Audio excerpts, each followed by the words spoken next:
somebody had ideas before that. Is it SSDM Arcadia? All right, we're live. We're back.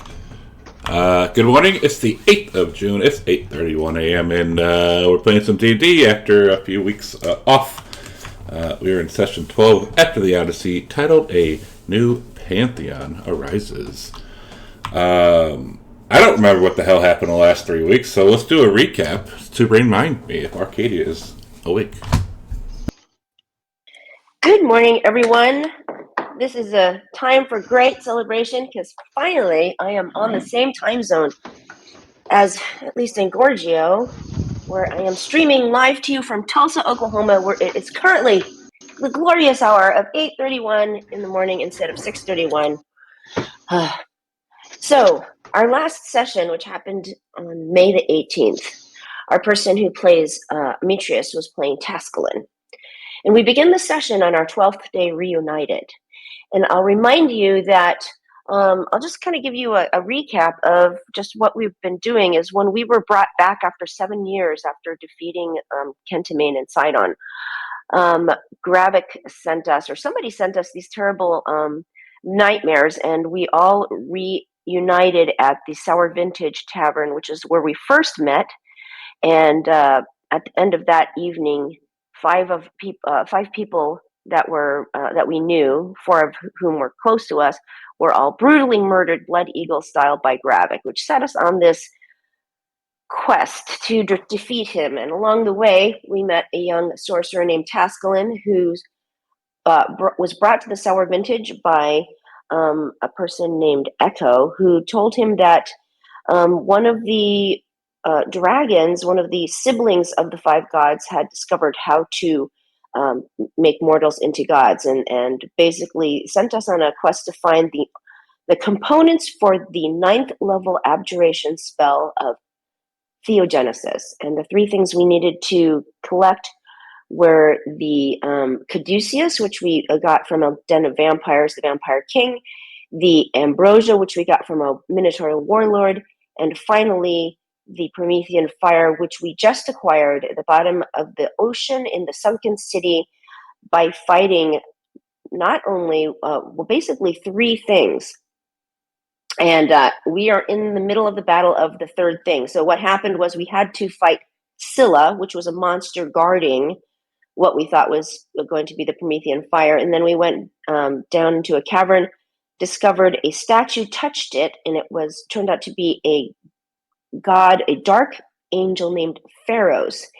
And in the session before, Corbin took this dark angel Pharaohs down, and she exploded, taking Nico down in the process.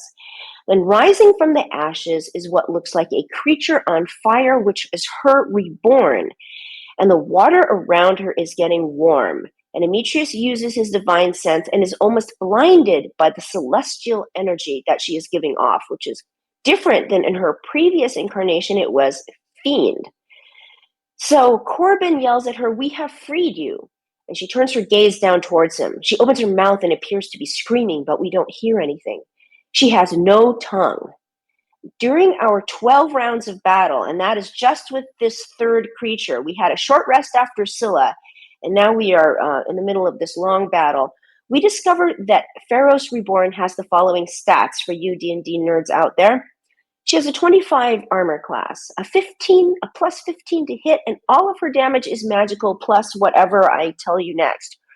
Her DC against spells is 23. She wields a massive fiery greatsword, just like the one we saw in the statues. She does 4d6 plus 8 slashing and 68 radiant with that. She has a searing burst, which is 4d6 fire and 4d6 radiant.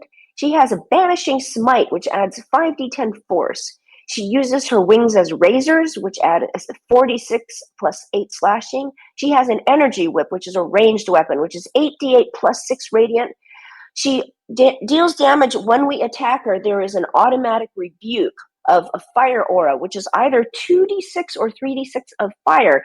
And this takes several of us down right after we attack.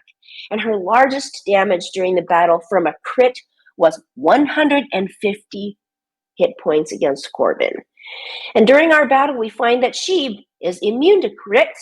She's also immune to Aziz's fire breath and Vengeance's cold breath, and she is resistant to much of our damage. She often counterspells Tascalin. She uses her wings as a shield, and eventually uses all three of her legendary resistances. As we fight her, the water surrounding her gradually warms until it's boiling.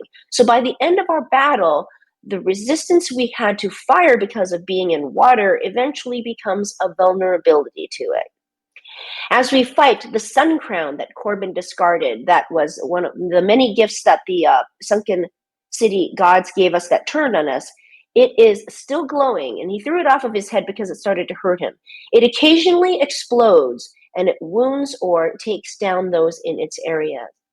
We see a couple of new powers. Arcadia casts a new spell, Animal Polymorph, during which she transforms and charms the Chul, which was a gift that from the Great Hunter that turned against her, into a giant octopus. Nico has a new spell named Shape Change, but unfortunately he forgot to buy its component, which is a jade circlet worth at least 1,500 gold pieces. So he does polymorph Corbin into a giant shark a couple times. Demetrius ends up with the shield Corbin got from the Fire King because Corbin throws it at Pharaohs, accidentally gets a nat 20, and then ends up, because of that, bashing her in the head with it. Corbin, going down and getting revived repeatedly, feels like he's fighting the Minotaurs again in the necropolis. And if you remember, during our early adventures, we did a lot of that, of just being meat shields and dying and coming back and dying and coming back, especially Corbin and Demetrius.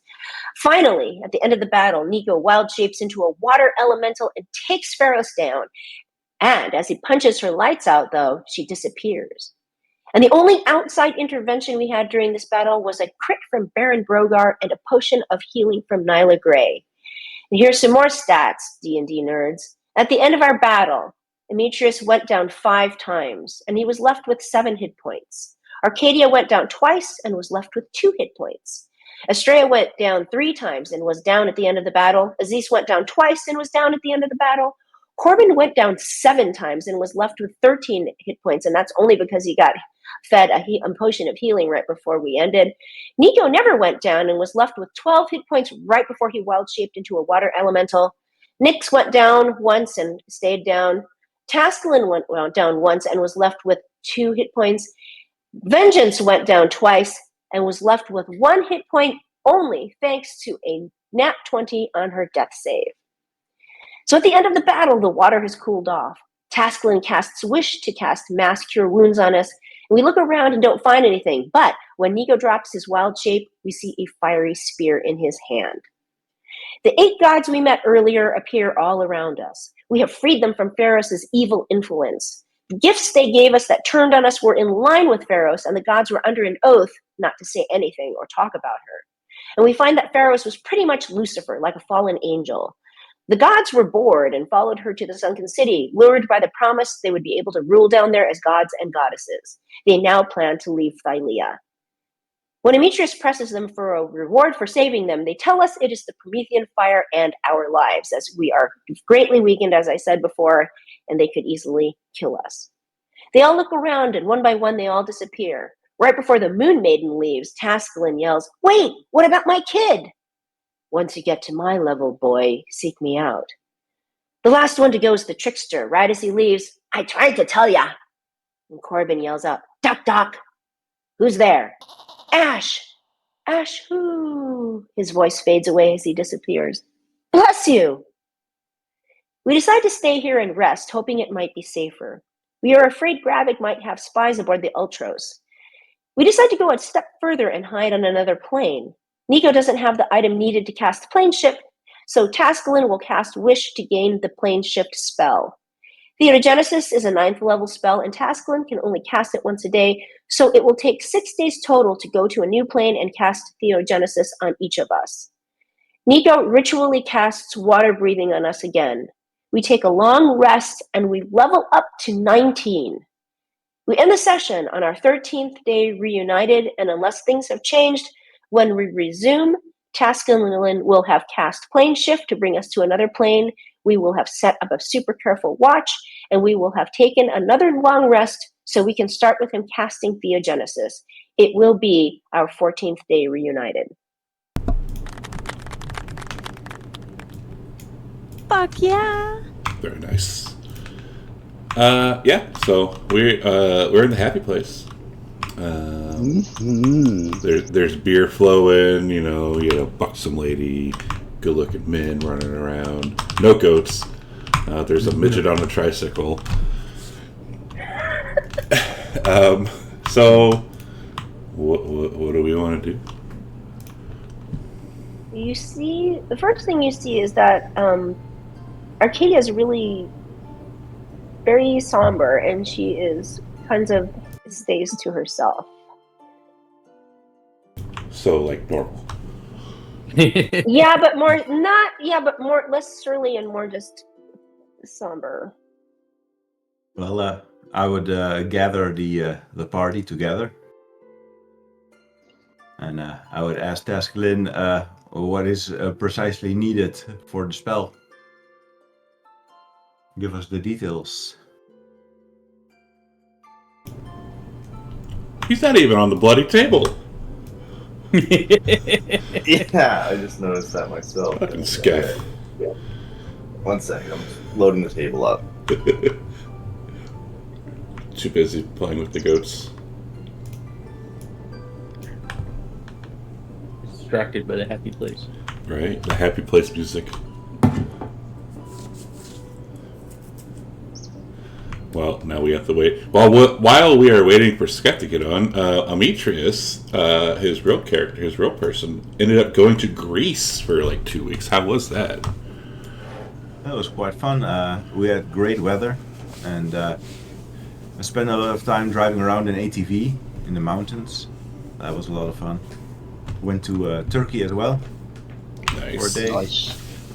Went to a water park there, and the water there is beautiful. It's clear blue, unlike what we have here in the Netherlands. Our ocean here is brown.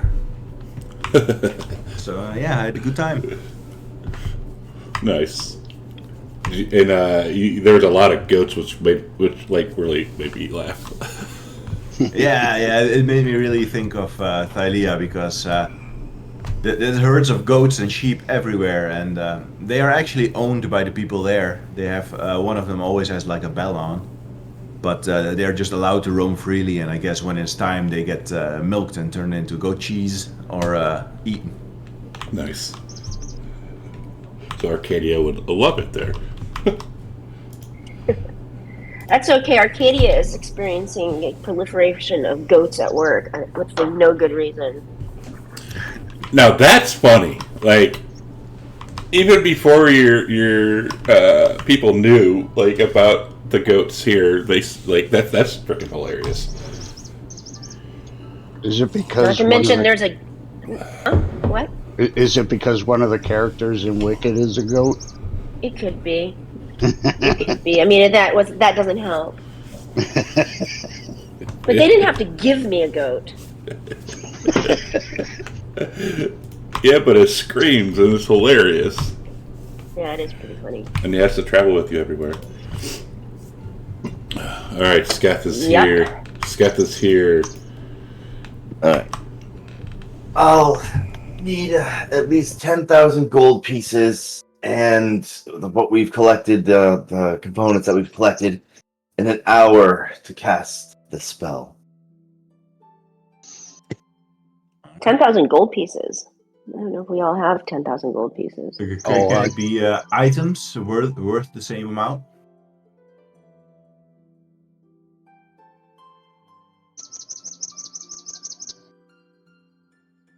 What'd you say? Like gems and stuff? It is 10 offerings worth at least 10,000 gold. Yeah. Okay. So also magic That's- item would also count. That's not what Tasklin said. But no, it's yeah, offerings worth at least 10,000 gold pieces. But so do we have a lot of diamonds or gems on us? No, diamonds are too precious. Yeah, We don't yes. we can't use them. Use all your diamonds, please. No. We have items, magic items in the party sheet. Let's see what we got. I Okay. have 10,000 gold easy. I could donate 5,000 if need be. I have plenty of loot. I could also donate 5,000. Well, there you go. I mean, I have a potion that's worth 50,000. You guys always donate stuff. I never get to, so I'll do it this time. Don't worry about it. I don't spend my money anyway, so I might as well help out. You're married. You have no money. Yeah, I know. What's mine is yours, and what's yours is it's not yours. Also not yours, yeah. Yeah, also not yours. Is there anything else we should know about the spell? Some kind of ritual we must do, or you must do? No, it's. One second, let me take a look, double check here.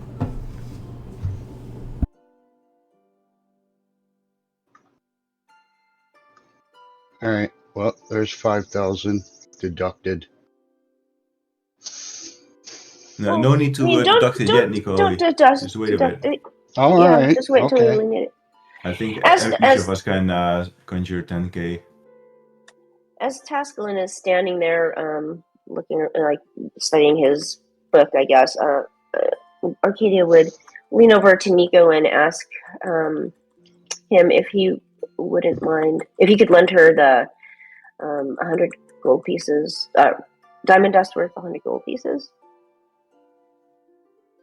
Yeah, let me see here. Diamonds. 100 GP of, yeah, no problem. And I have 600 to play with. So you go, hands over 100 worth of diamond dust. Awesome, thank you. I gotta.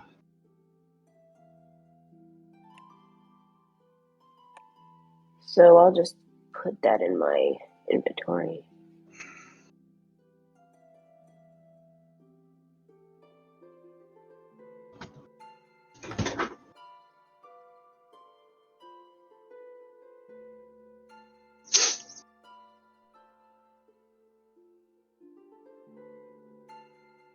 And I'll say, all right, everyone, we should gather and make sure that we each have 10,000 worth of offerings, so that we can be sure that we all have enough. And we should We're gonna- step back. Is it going to and you happen will like crouch down. to all of us?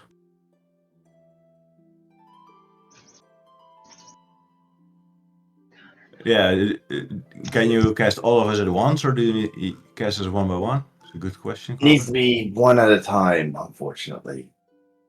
I will take out 10,000 gold and place it in front of me. Sus horse. I'll say I have enough.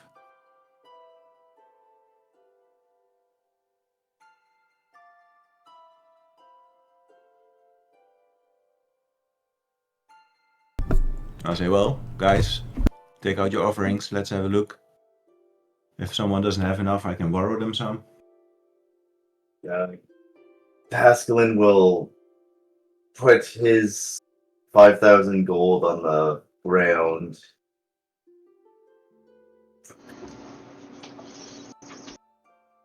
You're gonna need more than will, 5,000.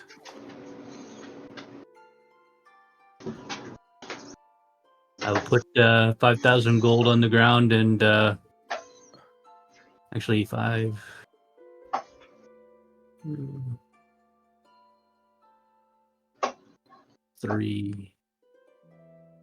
7,000 gold and a star ruby and 2 star sapphires. Okay.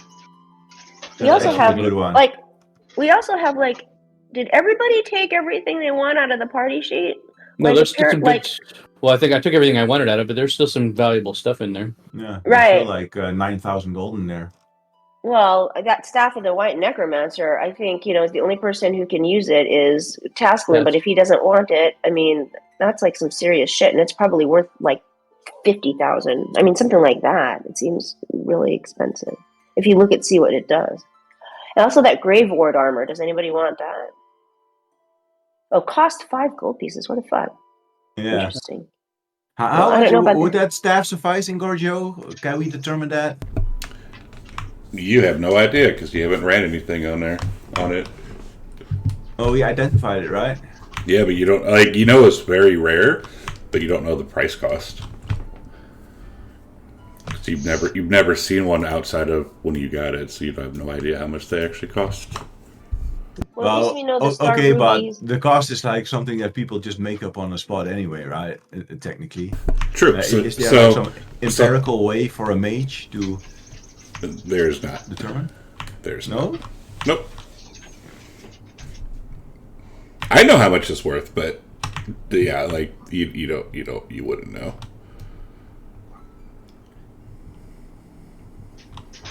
But I would say like the stabs are like weapons that are like very rare. They're usually worth between 5 and 10K.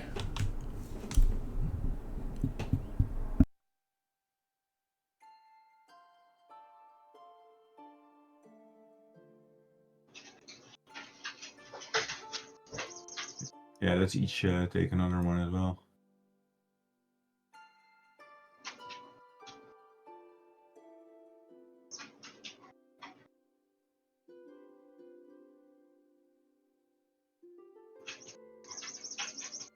All right. I get rid of all my rubies and my gold, and I can get it. So Corbin has put out 10K. Yep. And Demetrius has put out. And Demetrius, you said you put out 10K. Yep. Actually, I'm taking some gold back, and I'll swap it for the rubies. So I'll put down 4 rubies and 6K. Okay. Should we delete it now? Yes. Yeah. If you're putting it out onto the ground, delete it. Okay, I'll delete the rubies, sapphire, and 6K. Do we each got to come up with 10K? Or Yeah. Just Everybody. You need each the spell itself costs offerings worth at least 10K. So if you're casting it 5 times, you're going to need to come up with 50K between everybody. I was thinking something different.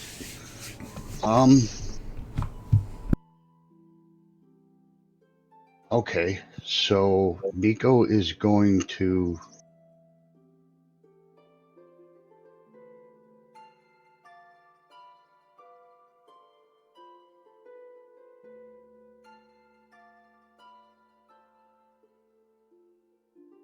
He's gonna donate the crystal ball. Hold on, I wouldn't do that if I was you. I'm willing to give you an item instead because we should hold on to that crystal ball. Because scrying is a really good spell. It is. I know. You're right. Okay, come on. Tascalin will also put down his Wand of the War Mage to for that extra 5,000 for the offering. If it's between 5 and 10K, the staff, Nico, you can use the staff for at least 5K and then just add 5 more K. Because we know that it's then worth at least 5K at the minimum. Well, I still have the Pegasus bridle I'll probably never use. Yeah. Nico can fly anywhere. If you do that and staff. Yeah, I'll get rid of the Pegasus bridle. I've never used it and probably never find another Pegasus as it is. Watch when I get What's the rid of value it. on that He's thing? going to show up immediately. It says 501 to 5,000 GP, so anywhere in there. Then the Grave Warder armor, the staff, and that bridle. Then I guess maybe just to be sure, add some money, and then I guess the spell will only consume as much money as it needs. All right, then I'll add 5,000 GP of my own. Those 3 items. So you put the Pegasus bridle and then how much money? 5,000 GP. Okay. And the staff, and also the Grave Warder armor. Okay, those 3. Okay. So So we decide we don't need any of this thing from the staff of the White Necromancer. It does false life, gentle repose, heart stop, death ward, revivify, raise dead, seared sacrifice, speak with dead, bless the dead. It's probably worth like 100k to be fair. But I mean, like considering if we have enough money, do we want to get rid of something that can charge and do revivify for free? Basically, that's my question. That's a really good question, but it requires attunement and. And that would be that would be the only person who could do it would be Tasklin. Yeah, if Tasklin doesn't want to attune it. Yeah, I don't know. We haven't asked him, or he hasn't said. He wasn't around when we acquired it. I mean, the player wasn't around. Well, Tasklin. He's deciding Corbin is fighting off vengeance because there's a giant Tasklin, piles of I gold. think. And maybe you can like swap your cloak or something for this thing, because I think this thing is like infinitely better.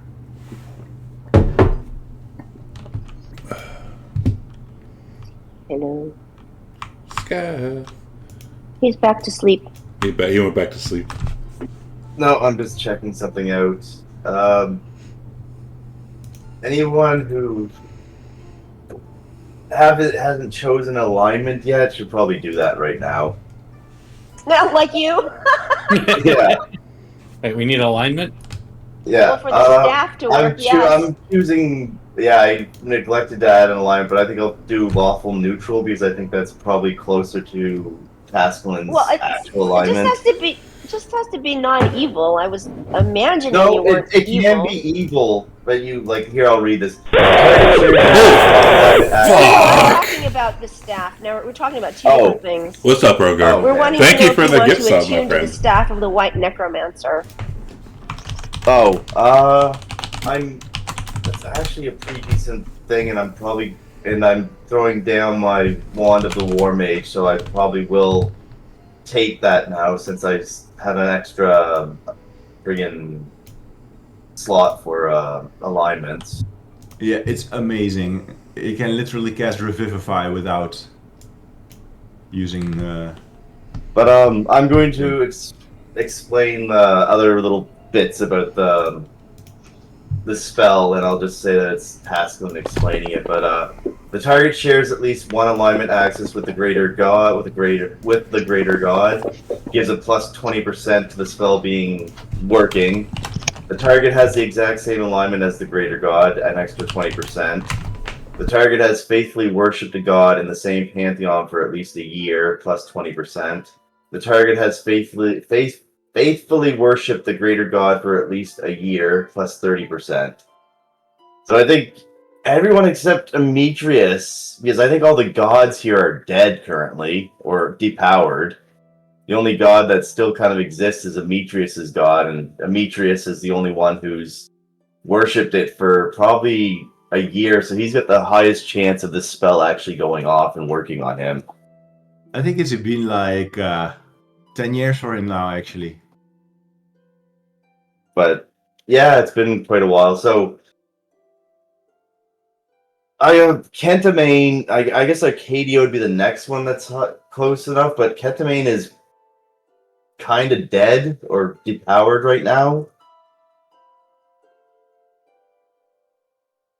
Well, you know, that might still count. Well, and You can try Thylea your isn't hand, dead. I mean. What about Thylea certainly Pythor? isn't. Thylea isn't dead, and that's who Nico worships. She never died. Oh, She's that's certainly true. very much alive. Oh yeah. In And- fact, she blessed him by answering his question. So True. So I guess Tasklin might be kind of shit out of luck because he worshipped the dragon gods and they're dead and depowered.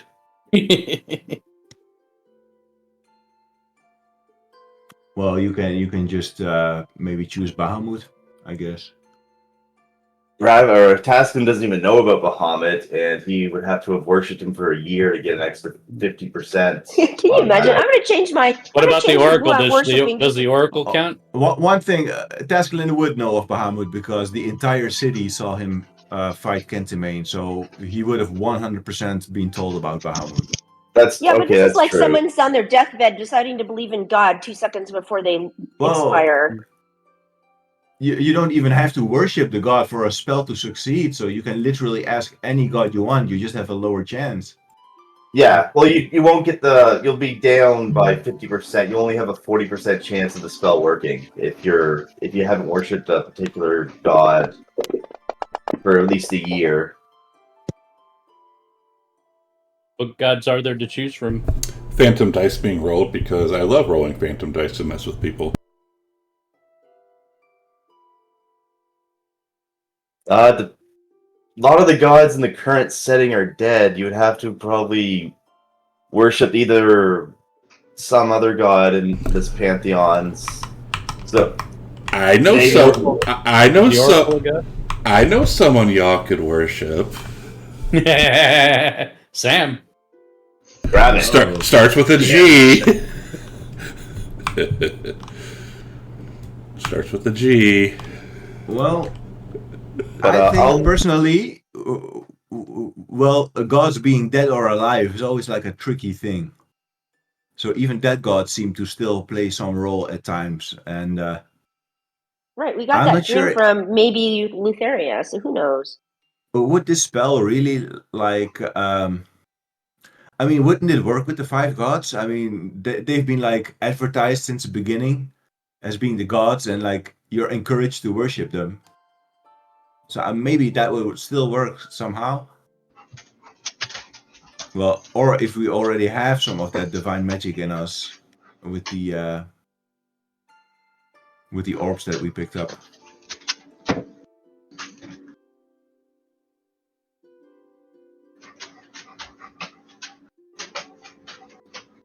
Does the Oracle count? She does not. Honestly, I think we should just try it. Just try the spell. What do you Yeah, think, and Arcadia? Arcadia's not gonna worry about this. She's Then not I'm worried sticking about with it. High Power. She is absolutely not going to change any kind of something she's been working on. Somebody she's been worshiping for her entire life. What order do we want to do this in?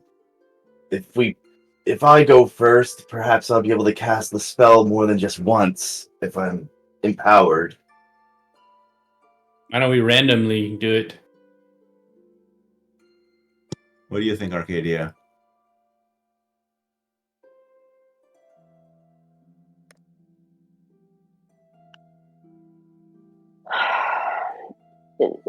Does the spell automatically turn you into a god, or what does it exactly do?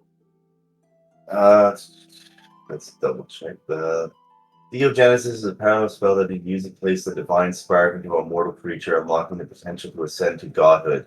The artifacts are not consumed when the spell is cast, but the offerings are. Choose a single target non-divine creature for the spell. You must remain in contact with the target for the duration of the casting. If contact is broken, both you and the target take 20d6 radiant damage, and both the spell and the offering are wasted. If the spell is successfully cast, then one of the greater gods must decide whether or not to grant the divine spark. The creature's relationship with the god determines its chance of success, and the base chance is 0%. Each of the bonuses below are cumulative. Failure means that the greater god decides not to grant the divine spark. The greater god can't be chosen again if the spell is cast on the same target. Success means that the target has been permanently granted a divine spark. It can only be removed with a wish spell. Oh, so Dravik holds all the cards here. So this doesn't necessarily make you a god. It just gives you the potential. Well, yeah, it gives you a divine spark, which makes it so We that already you have can those? ascend to godhood. I thought we already had the Divine Sparks. Well, Arcadia wonders if she already has one, being half god.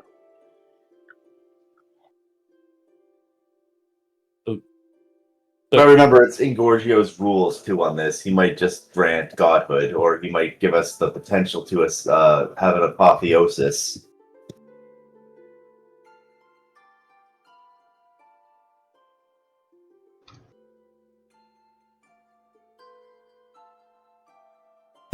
You have no idea what would happen or not happen.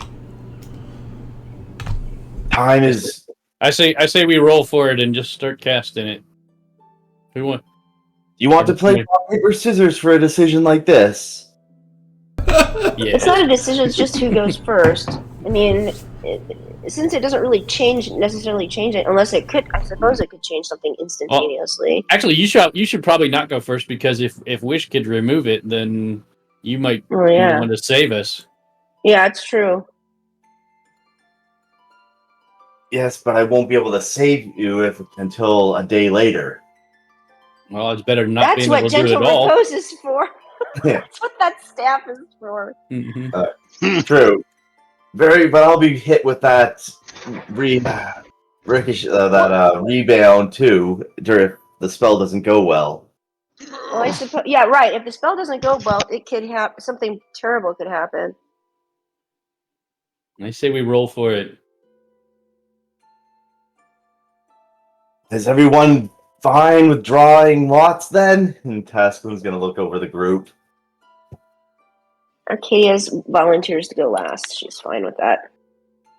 No, Arcadia, I think you have one of the greater chances of ascending. You are quite devout, and with your god, are you not? And she says yes. Then, in my opinion, I think either Arcadia or Demetrius should go first.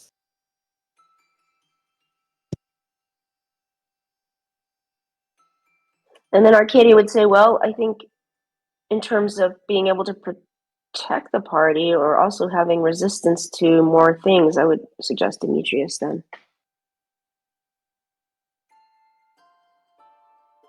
And Demetrius just stands there calmly, and he strokes his chin, and he says, "Well, that's surprising. I thought everyone was going to throw a fit at the mere prospect of me going first." Yes.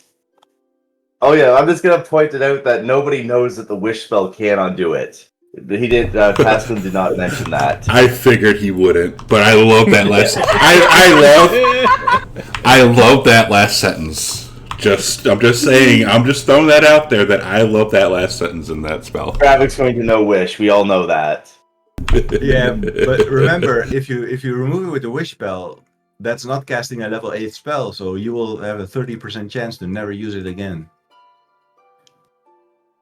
That's true. Is Gravik that petty? Oh yes. Yes, he is. Yes, he is. Yeah. Is Tascalin that petty? Yes, he is. If So that is the will of the group, then I will go first. And Tascalin will go down, like find what he would consider the center of this area. If we could sit down cross-legged and gesture for Demetrius to do the same in front of him. Crisscross Bring your applesauce. Yeah, bring your offering, Demetrius. And the other components. Who has the other components? Arcadia has one of them. She'll put it out. Place it here. He's a gesture to the ground in front of him. I will place the staff down as well as the gold and the gems. And Astrea will fly up and sit on a nearby rock and watch. Okay. And Tascalin will reach out a hand and place it on Demetrius, and then just start concentrating as he starts casting the spell over the next hour. And Demetrius will close his eyes, and he will make a silent prayer to the divine stallion, pleading him for the divine. Before Tascalin will start and then stop for a second, please, not to be rude, but can you all just remain quiet and maybe keep your distance? I'd rather not explode. Yeah. So Arcadia will back away. And Tascalin will go back to casting the spell. So, the target shares at least one alignment axis. So I think Demetrius checks all these boxes, so it's a 90% chance the spell will go off. If it helps, I have already rolled prior, so I already know the outcome for everybody. Okay. If that helps.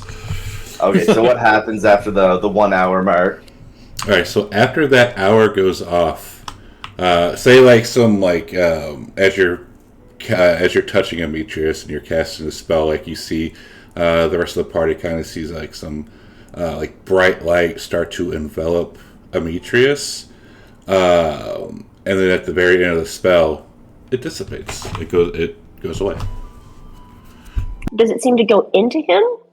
It flowed around him, and then went away. Well, then it stopped. Like it just like it stopped being so bright. If that works. And after Pascalin's gonna slowly move his hand away from Demetrius and just kind of like open his eyes slowly, like, you don't seem much different. I will look at it in my hands and like, do I notice anything different? I will cast a Divine Sense.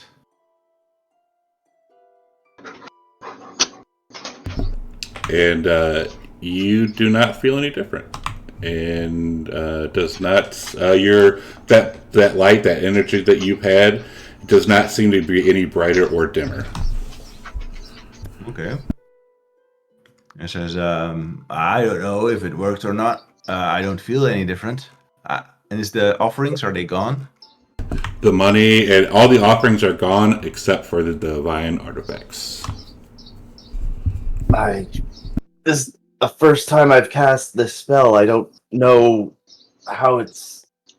You sure you don't feel anything? Any different? More powerful? No, nothing. Maybe it didn't work. Maybe it's got a delay to it? Maybe we are in divine spark.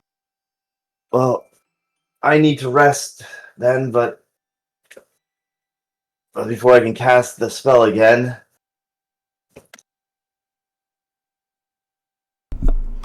Try and... Oh, go ahead. No, go ahead. No, I didn't really have anything to say. Go ahead.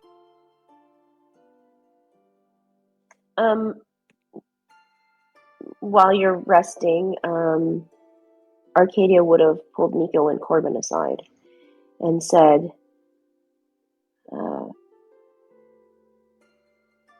if I were to die, I would like you to take my body back to Themis. Oh, absolutely.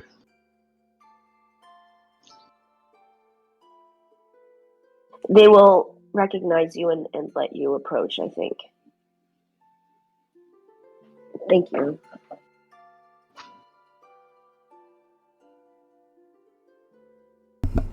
And in the distance, you hear a powerful crackling thunder. And you see a powerful a flash of magic.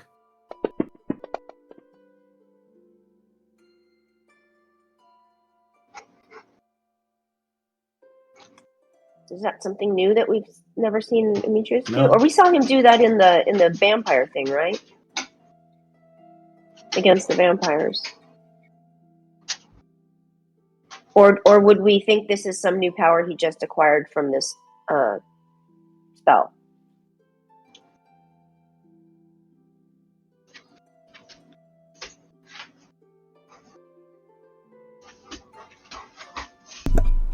I am unaware, Demetrius. I mean, it's the same. Or- Yeah, it's the same. Oh wait, actually, I don't know if he cast it. Oh yeah, he did. Yeah, I mean, he did. yeah, in read. Yeah. That was he did that to the vampires on our first round fighting them. Yeah, he's just off in the distance by himself, trying to see what's going on. Oh, okay. He's experimenting.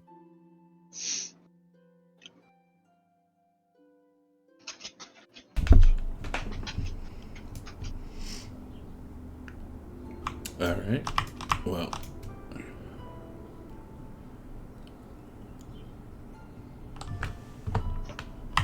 Poor Demetrius. I would say during this time, you don't have too much to RP or anything. We could say that Task was able to cast the spell again.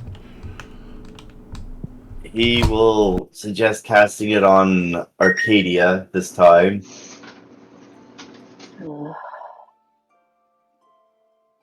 Do it. Arcadia sighs. And she walks up. And she puts on the ground this, you see a gold crown. The gold crown that we got from Hexia, which she thinks is probably a little bit fitting. So I'm going to... Do I just erase that? Do you want me to just erase it? Or did you just erase it? I took over, yeah. Okay, and then she's going to take, let's see. I think these are all worth 1,000, so... She'll take a star sapphire, which is worth 1,000. She'll take a star ruby, which is worth 1,000. Are you going to take those as well, Engorgio, or should I get rid of them? Just put them in party sheet. Okay. Yeah, Vengeance and the Zeus are like, come on, man.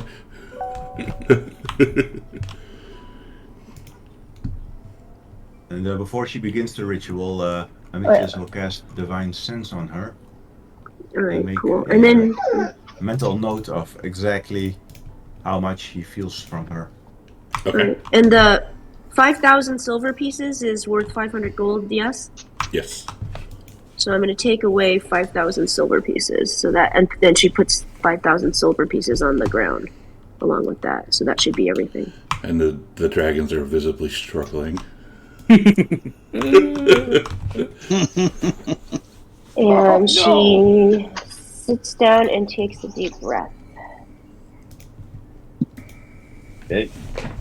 Your Havoc will carefully place a shoulder on on Arcadia's shoulder and start concentrating. And let the hour pass. All And right. during that, she is praying to Kentamane.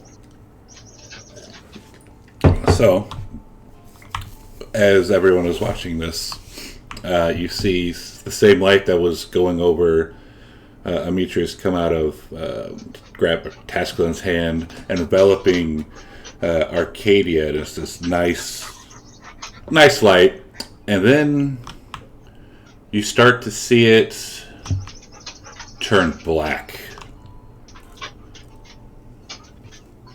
and it completely encases Arcadia. And it's so dark and so black you cannot see into it. You cannot see her. And then you see some of that radiant light start to again come over her, and then it's kind of like almost like grayish black. Like it's not fully black, it's not fully light, it's kind of like in between. And then it kind of envelops into her body as that spell ends. I will use Divine Sense again on her. I will message you.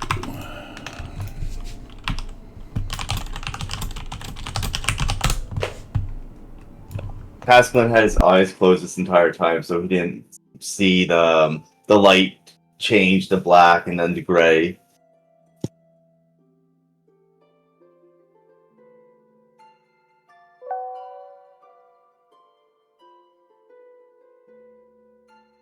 As the spell ends, Tascalin will open his eyes and look Acadia over. Do you feel any different? Do I feel any different?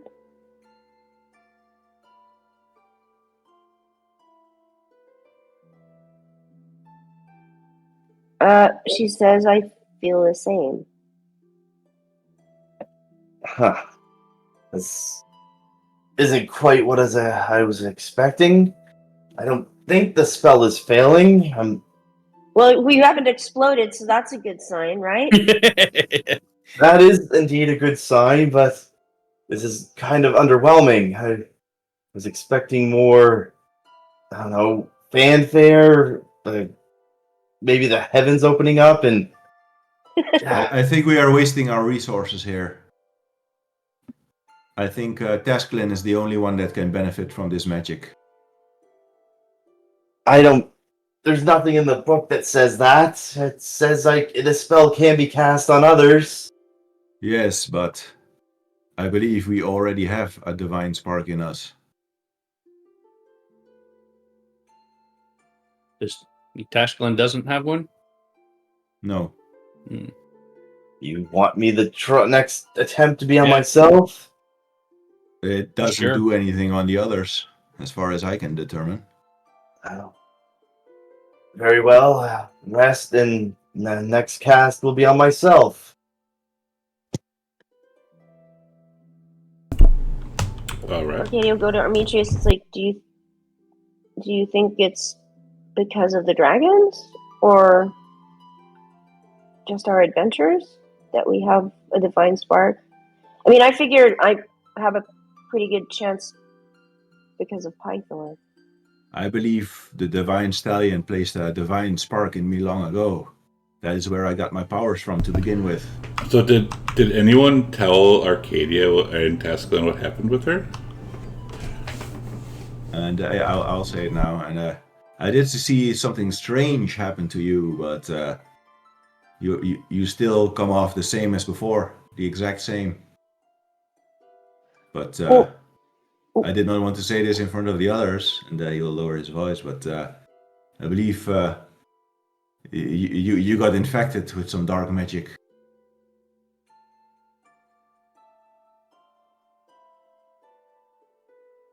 And she just kind of stands there. What do you mean? And he said it was difficult to describe. It happens really fast. I barely saw it myself, but for a moment it looked like you were swallowed up by shadows. But then things returned to normal again. Do I feel different to you? No, that's why I didn't make a big deal out of it. You still have the exact same energy as before. When I watched you, you were surrounded by golden light. And you're saying mine wasn't? Yours was black.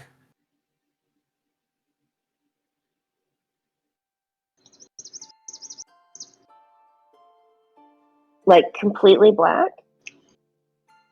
At first. Later on it became less black.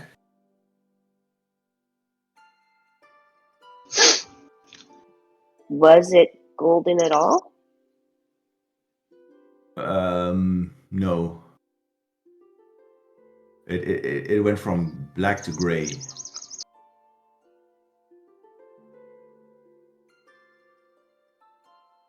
Now, is Demetrius choosing to tell her that way, or is he not remembering that it started off as golden? Or did it start off as golden? That's what I thought I remembered as a player. In Gorgio. It started off as golden, but within like 15, 20 seconds it turned to black. Oh, it wasn't that long then. I assume it as him as sort of seeing it as the golden effect being the spell starting, and then when it actually reaches Arcadia, it turns into that. Yeah.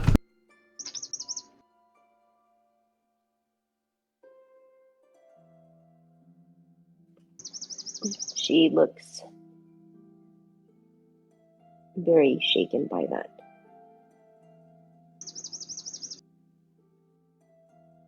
Well, keep an eye on me. If I do anything stupid, kill me.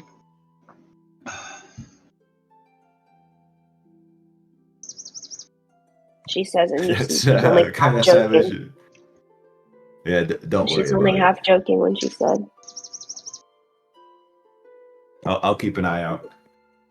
So, after another long rest, Tasklin will look at the group. So I'm next then?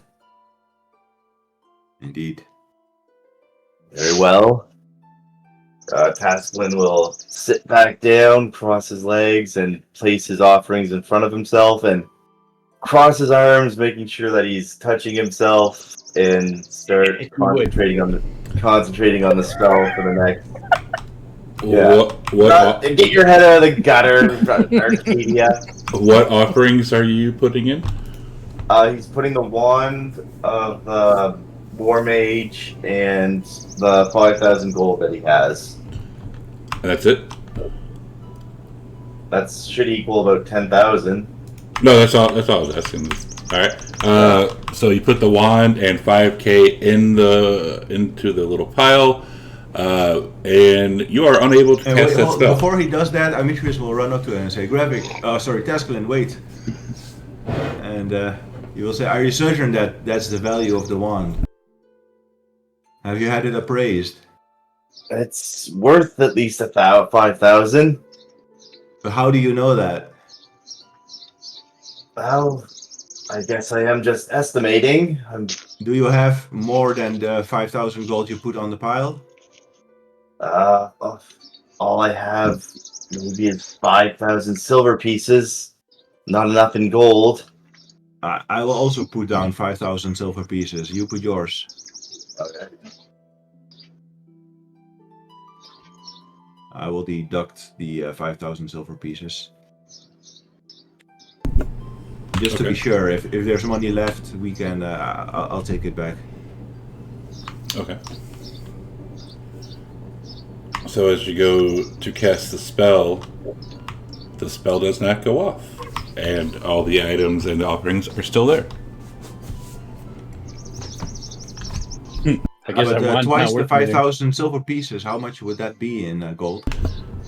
It's 500 gold. So he would have put total is say 6,000 gold total. Right now on the pile. So the under, it's the only worth 500. You're counting that wand as? Well, no, you put 5,000 silver pieces, which is 500 gold. Dan put in 5,000 silver pieces, which is 500 gold. You put in 5,000 gold, so that's 6,000 gold, and the wand. The wand isn't worth 4,000. That's what I was afraid of. Got it. Arcadie's gonna walk over and throw in a star sapphire.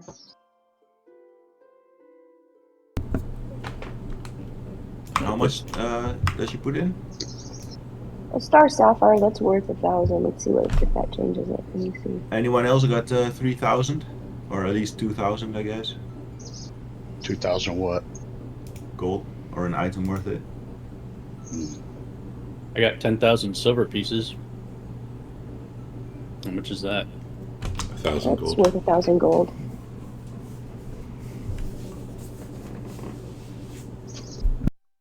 I think vengeance might kill me if I let go of it, though. Arcadie's gonna throw in another. She has a star ruby. So she threw in 2 gems worth of 2,000. I mean, total of 2,000. See if it works now. And see if there's any money left over. Alright, so Tasklin, as you go to cast the spell again, are we good with that, or are you going to add anything else? What would we be at right now for, what is it? The wand's only 500? You have We no have idea how much. 8,000 gold and the wand. Correct. I guess undercut the wand for 500. Well, did you take the star ruby out, Ingorgio? Because that's also something she can put in. Yes, I did.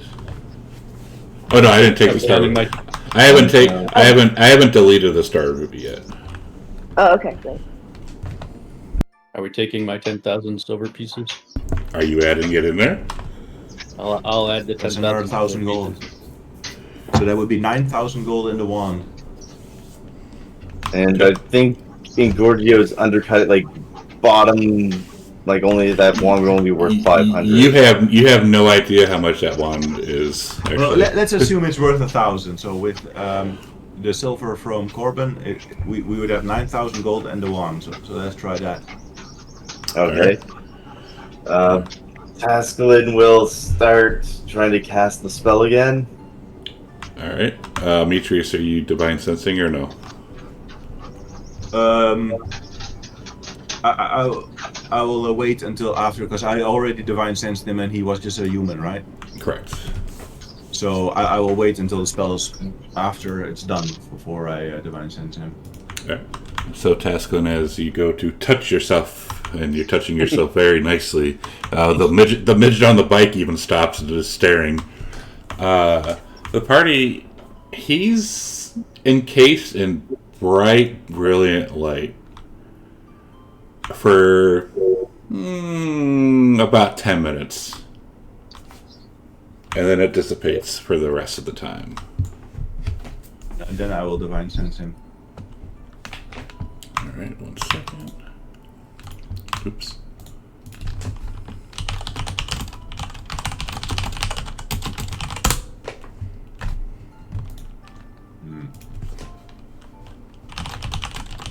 And I'm sure she'll say, congratulations, Tasklin. You're one of us now. What do you mean? You now also have the divine spark. I don't feel any different, though. You don't? Well, you are different. So does that mean the spell has done nothing for us for the most part? Yes. It has no effect on the rest of us. Why did we travel to get these artifacts then if it was useless? And he's going to stand up. Well, we don't know for sure if it's useless. We're guessing.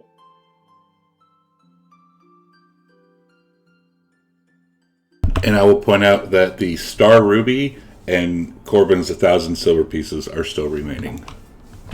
Vengeance quickly takes the silver. Hold on, I'm gonna grab the ruby back. And she tries to grab the ruby from me. Well, do we continue in this course of action, or do we move on? I want to do Astrea. And Astrea happily leaps down in front of him. That'll give me time to rest and prepare your offerings in that time. I will lay down a potion of Bronze Dragon's Majesty, worth between 50,000 to 100,000 gold. Put that in the inventory, please. A dragon's gift for a dragon, and let's hope that her dragon god, or I guess, Once, worthy. So Nico and Corbin are okay with that? Wait, what does it do? Oh no, they're casting it on Astrea before you two. Like casting the According to spell. Demetrius, you two already have a divine spark. That's what he said, at least. Sus. Yeah, Arcadia would argue against it. I know it might be a loss of our resources, but a ruby or a sapphire is not going to help us in the fight right now. Wouldn't you rather be on the safe side? I was just pointing out. Sure, you guys have your 10k. I'll just wait my turn then.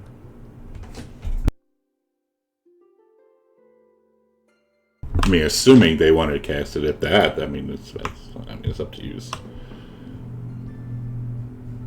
Corbin's willing to look and see what happens to the dragon, because he may want to, instead of him doing it, he may want to do it for vengeance. What about you, Nico? Do you want to go first? Well, if I already have the divine spark, why should I Well, want? hold on. Demetrius says that you have it. You don't know if that's actually true. Like, even I as a player don't know. I'm only going off what Demetrius is able to detect with divine sense.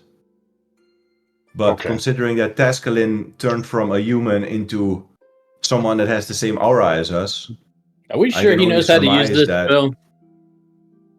What? Are we sure he knows how to use this spell? I am doing this spell exactly as it is written in the book.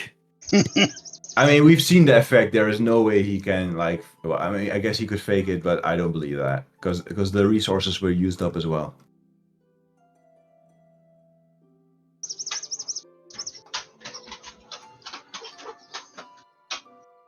So you still have to make the choice, Nico. I can only say that Demetrius thinks that you already have it, but you can still... Well, I'll go. Sure. I'll go. I'll go next. All right. And what do you have up for offer? You said the Pegasus bridle, and what else? The Pegasus bridle, which I don't know how much it's worth, so I'm not going to assume it's worth 5,000. And I think he's gonna. The grave armor, you might as well toss that in. See what money's left. Oh, his fine tunic. Yeah. Did it go in? What the hell? What's going on? It's in there. It's taking a while. There it is. And the vine tunic, and then 5,000 GP. All right. Let me do some quick math. That should hopefully. I'm hoping. Okay. All right. So, Tasklin, you start to cast it on Nicodemus. I do. All right. So as everyone is watching, some more light comes out of Tasklin's hand, enveloping Nicodemus, and almost immediately, this light turns green, like a bright green, dark green to bright green. It's like fluctuating between the two green colors. And this goes on for probably 55, 56 minutes, and then the last few minutes, it goes back to brilliant light as the spell ends, and it encompasses Nico and kind of goes into his body as it goes away.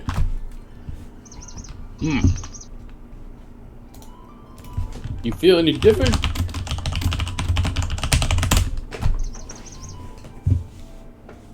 No, I feel the same. Well, something One more definitely happened, so we should continue casting this. And Nico, there is 100 gold pieces left. 100 gold pieces left. Okay. Well, that could go in the next pot. Corbin looks over and says, "You want to try Estrella first?" I'm okay with that. Okay.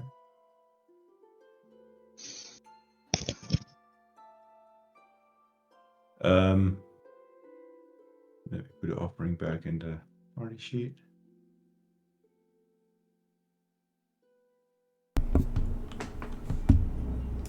All right, Tasklin, you want to do it on Estrella?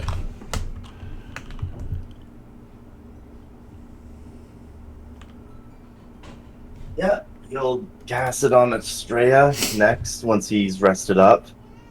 All right. As the party watches, Estrella closes her eyes, and Estrella stays still for an hour. Yeah, can she? Yeah, she can. You just do this little squirmy dragon. Yeah, wave some food in front of her nose now.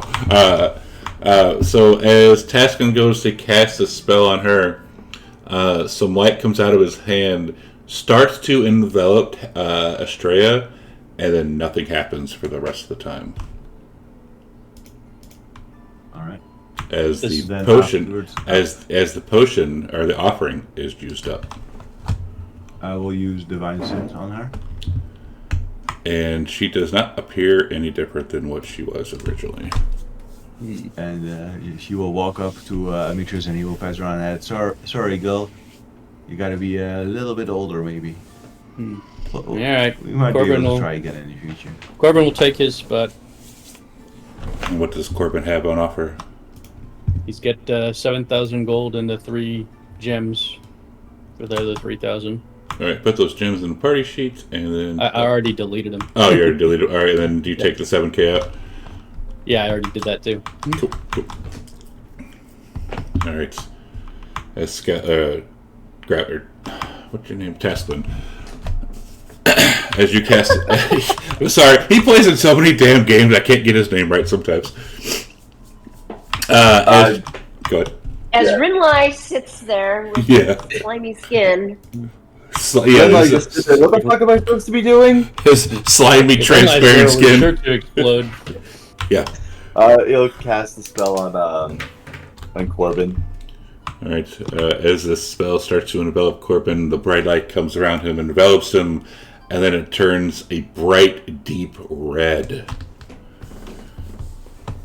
That goes on for another 55 to 56 minutes, and it eventually turns back into the regular bright light as it envelops his body, and the spell ends. So, hold on, because a lot of different stuff is happening compared to Amitrius. With Amitrius, it was only like 10 minutes, right? Yes, And it didn't change color. correct. So it was more like Amitrius was more close to Astrea's than the others. Correct. Sus. Very. I feel the same. Alas, Vengeance, you're probably right. I I should use have. my last told divine you. sense on. I guess not my last because it took a long rest. Actually, I would still have them all. Wow, so it's interesting. A lot of people seem to have these colors associated with them, but then Amitrius's was just golden, which would seem to be the color of the spell. Arcadia would say maybe, for you, you're right. You have the power of your God within you, and you always have. I do have a taste for cheesy potatoes, though. What I wonder about is, now that we've cast this spell, now what? What's the next step into godhood? I guess.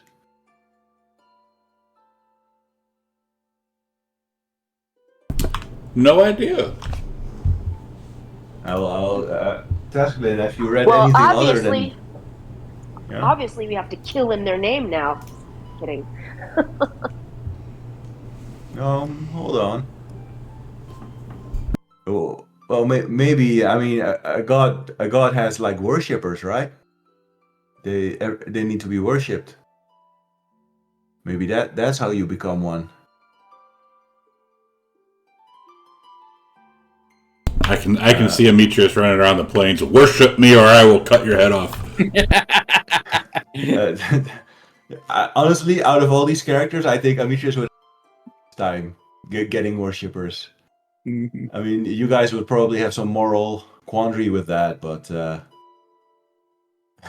the old boy has no problem killing some centaurs to get it done.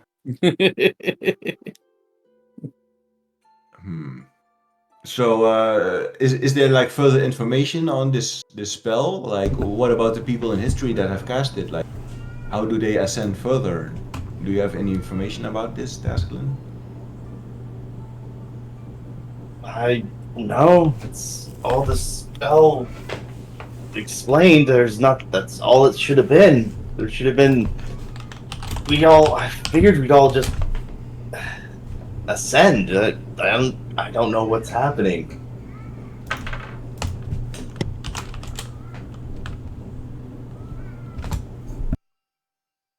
Corbin whispers to Amitrius, perhaps his father was correct.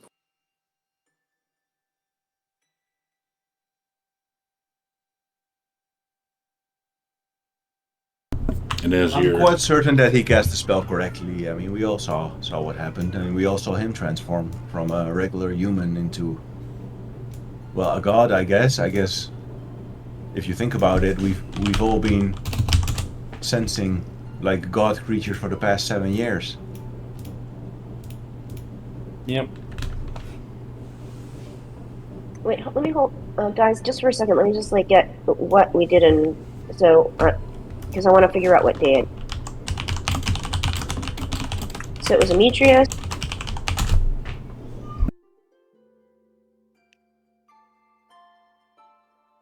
Are you talking, Acrydia? You're cutting out for me. No, I'm sorry. It's like the caps lock button is my is my push to talk. So it went Amitrius, Arcadia, then who went after this? Was it Taskelin? grab it, or Tesla, yeah. Nico Astrea Corbin. Astrea was rejected. Like outright rejected too, poor girl. I mean, it makes sense. Come on, she's pretty much like a baby dragon. She doesn't really. Exactly. Okay, so if we get to plane shift, so the time we're in the happy place. Okay, so after our long rest, Tasklin would have cast plane shift. We would have overnighted. So after 1 day, we do Ametreus, Arcadia, Tasklin, Nico, Astrea, Corbin. So would that mean we've been 6 days in the happy place? Because the first day we're in the happy place, we do Ametreus. Well, no. We can't do Ametreus because he just got us to the happy place. Or wait, how does that work? He has to cast a wish to get the plane shift spell. So that's I think used up. Nico got us to this place, and then we could No, he immediately didn't. cast the... No, he didn't. No. He didn't have the. Nico doesn't have No, the Jade he doesn't. Circlet. Yeah, he So- didn't have a thing. So The Jade Tasklin Circlet, that's casts for wish. turning into a dragon, right? That doesn't have anything to do No, with that's the- for shake. Oh. No, he also needed something else. He didn't say what it was. Does plane shift have any material requirements? Did we wish it? Plane shift. When we talked about it, for some reason he said he didn't have a component for it, and then we said that we could get Oh, yeah, Tasklin. forked But if metal that's rod. Yeah, you need a rod. okay, Maybe that was it. Yeah. so he used his wish to cast plane shift, so we go there and we have to wait a day. So that's 1 day, and then the next day we do Ametreus, Arcadia, Tasklin, Nico, Astrea, Corbin. So I guess we've been there a week, right? Yeah, We're off. a week, and then if he's gonna have to use wish to plane shift again, that would be 8 days. Yeah, I guess so. 8 days. Are we? before Has everybody back up. been done? Yeah, everyone's gone except for the dragons. Oh, wow. Oh, except for Oh, wow, Vengeance okay. and Aziz. And Wow, next out, time obviously. Time flies. God, I'm afraid to see what we find when we go out. Okay. That's why I asked how many days have passed. Well, as you all are kind of looking around. Wait, what did we decide? It was 7 days? What did we decide? Let's see, a day to get there. Seven. And 8, 7. And to get there, and then 8 to get out, right? 8 to get out. So 8 days would have passed in the happy place. Time is different in the happy place. So, The but 1 second had passed outside. But as you're kind of looking around, the spot where Tasklin was casting the spell, you see a chest kind of just sitting there, and it says, "For the party to decide who gets to open this." And then at the very bottom, you see the name Apollo there. Hey, that's my son's name. Maybe you should open it then.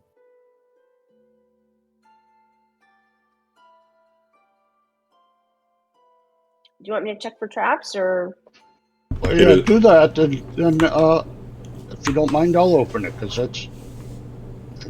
Okay. There's only... I only know the god Apollo and my son. It is not trapped. It is not locked. All right.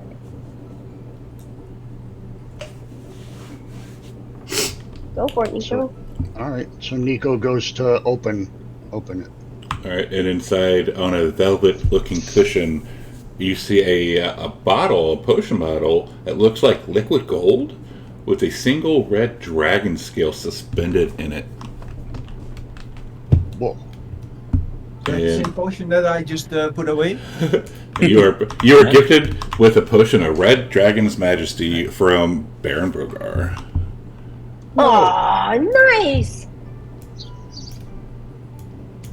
That is in your inventory. It's actually a pretty cool little thing. Well, thank you, Brogar. My favorite you. Dutch. My favorite Dutch. We Thank you upgraded. so much, Baron Brogar. Well, Dude, Arcadia that's is going to... awesome. We should probably all take... We have to remember to take the artifacts back. I would suggest we all 3 take them back. So no one person is carrying all 3. I will lean over and I will pick up the Promethean fire. Sus. That's Nico's. That's I'm Nico's. picking up the ambrosia. Yeah. I just want to check it out. Like, Yeah, come on, we're all- Brogar, it's 50 to 100k. I'm curious about what So- this thing does. I don't know anything about it. And Nico is keeping it secret. I linked it. You did? Yeah, I thought he linked it. Yeah. Where? I'll link it again. I didn't see it. I linked it before we even started. Any martial weapon of your choice. +3 attack. The damage type is fire. Sunlight. Ooh. Yeah, that's nice. Spellcast. Awaken, fabricate, plant, grow, stone shape. Very nice. And it's made of the great tree, the same as the altar. Yeah, that's very set. I can't think of the word. It's good, appropriate for Nico. This will be useful in our fight against the Gravik. I could awaken more trees. What does Very nice. What does the Caduceus do again? It's, Does it have healing spells and stuff? Yeah. I can look at it. It's not identified in my inventory. Hang on. Items, where are you, you little son of a bitch? There you are.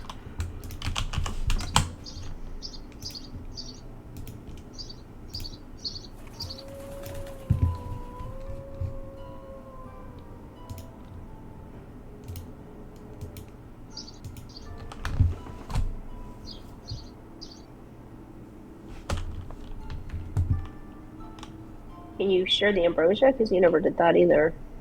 I did. I shared all of these. I don't remember it at all. Who has the ambrosia? Arcadia.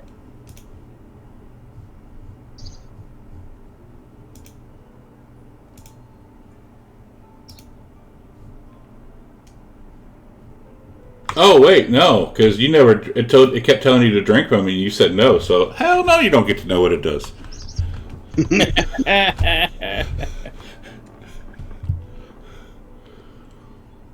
Unless you identify it, but I don't think anyone has identified it.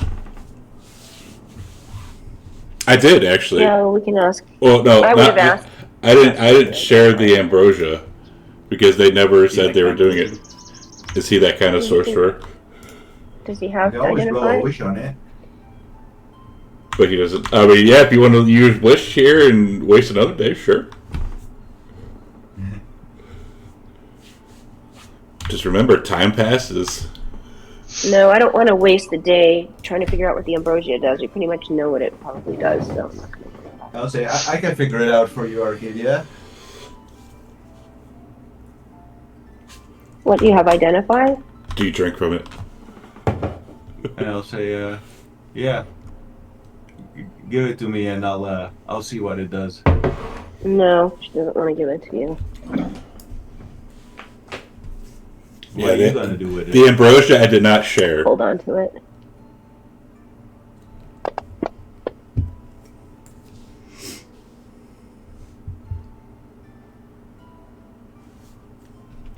Does Demetrius go and just grab it from her? That'd be funny. No, but you'll say all like these what- items belong to us all. I know, but how are you going to find out what it does? Drink from it, obviously. I mean, we fought hard for it. If it's got some magic power, we should drink from it. And Will be it use it infused. up? I'm not saying you. I don't know what it does, but maybe it makes you like. It says that it makes you immortal, right? Right. I wouldn't mind becoming immortal. Yeah, I think we'll just hold off on this because I remember you were suspicious when it was talking to me. So I think it's better that we just stay right where it is for now. Well, to be fair, we need every bit of help that we can get against Gravik, and this entire spell that we just chased was a fool's errand. We wasted our time. I wouldn't say that all that green light that enveloped Nico and all them was wasting time. Well, none of us are any different to my divine senses. I have sensed the gods before, and whilst we sense like we're the same type, the gods they have far more power than we have. We are definitely not gods.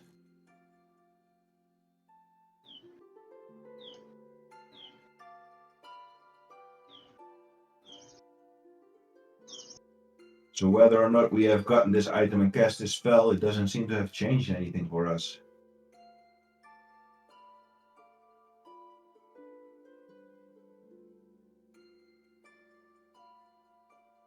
But I can tell you this, the moment we return to Thylea, Graphic will put every machination in his power to steal these items from us.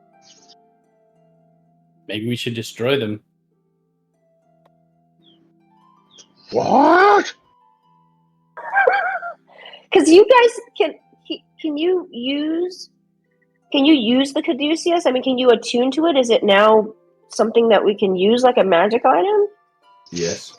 Can you use the? It's always been a magic item to be able to be used.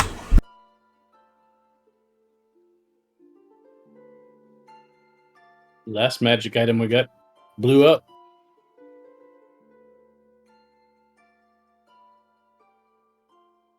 Well, since we've done what we've set out to do, and it's rather underwhelming, maybe we should split these items Not up for amongst you, ourselves. You Well- became a god like us, or at least a creature. We're like not us. gods. We would Yes, feel. we need some kind of word for this kind of magic that isn't God. It's nothing that's going to help us in our quest. Perhaps we should divvy out these items so that we can use them in the coming fight. Thought we already did that. Who's got what then?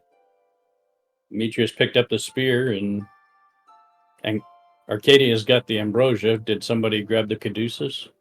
Well, he has both of them now. Demetrius is collecting all of the items because he No, grabbed. I gave the spear back to Nico. Okay, well, should we open up the? It's weird because it told me to drink it, which makes me suspicious. You just want it for yourself, Arcadia. I know what this is. What's going on with you? No, you're the one who told me I shouldn't drink it, and you're the one who wanted to take it before and said, "Oh, I should keep it for safekeeping." So It's seems the like you're ambrosia kind of the gods. Of course we should drink it. That's probably what went wrong to begin with. The spell said nothing about consuming the ingredients, Demetrius. Well, everyone knows the legend that the ambrosia of the gods gives you eternal life. You really want to go off a legend, Demetrius? Well, it is an item of legend.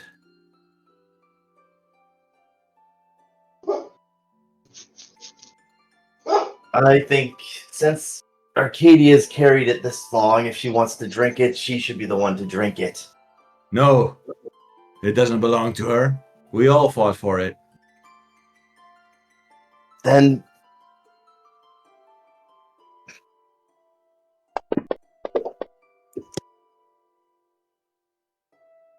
only one of us can drink it, Demetrius. Only one of us? That. We could all have a sip. Yeah, why don't we all? Would that be add a few years to our lives? I hope not.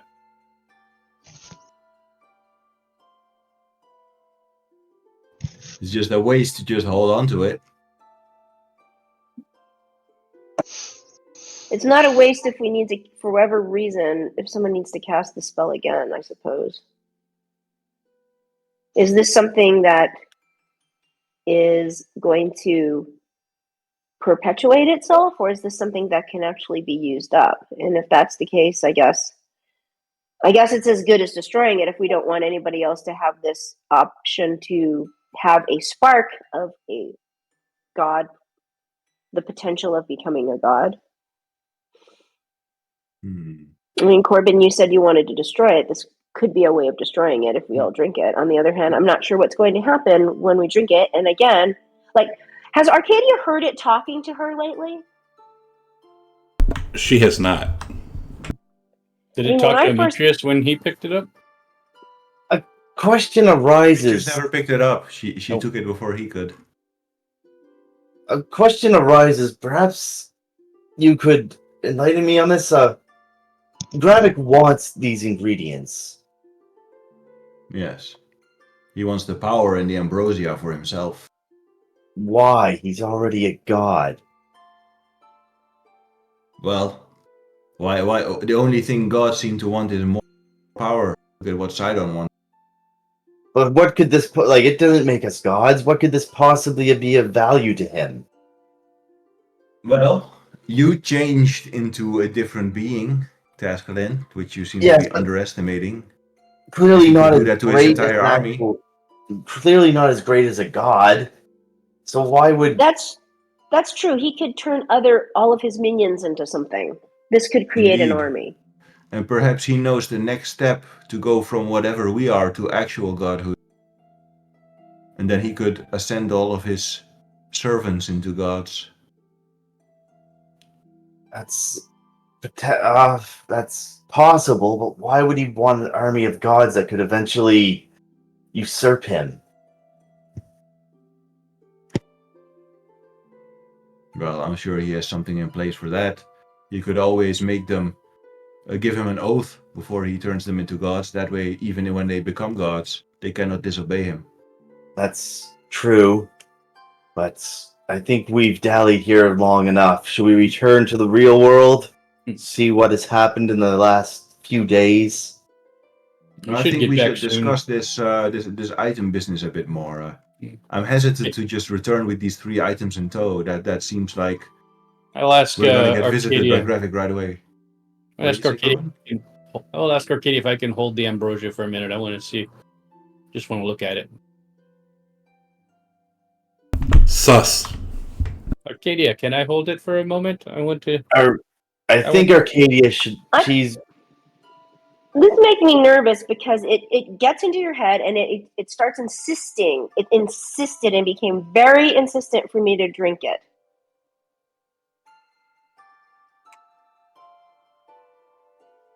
I don't know why it's doing that. I don't trust things that start insisting things on me. Arcadia has withstood its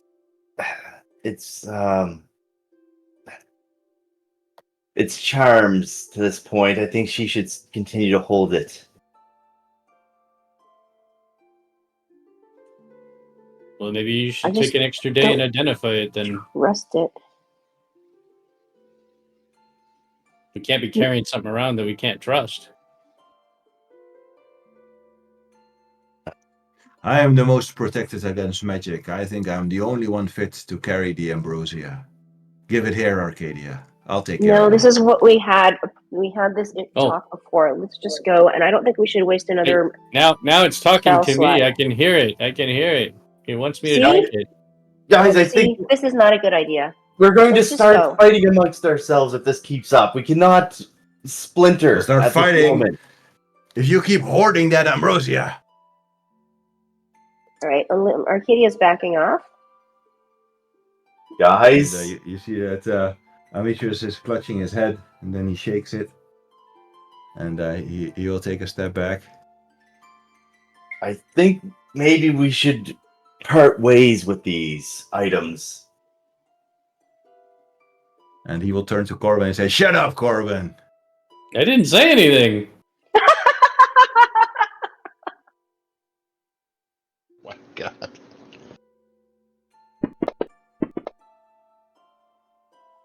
On the other hand, I think we're probably the best suited to keep these safe, because I don't know where else to hide them, because we obviously were able to get the things, unless we can hide them in something as well protected where we I like the idea of destroying them. We actually only have to destroy one of them. Yeah. I think probably snap that spear like a toothpick. Hey, I like this spear.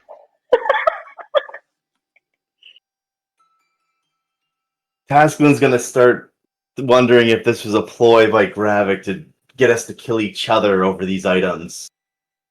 It's true. I think we should just go.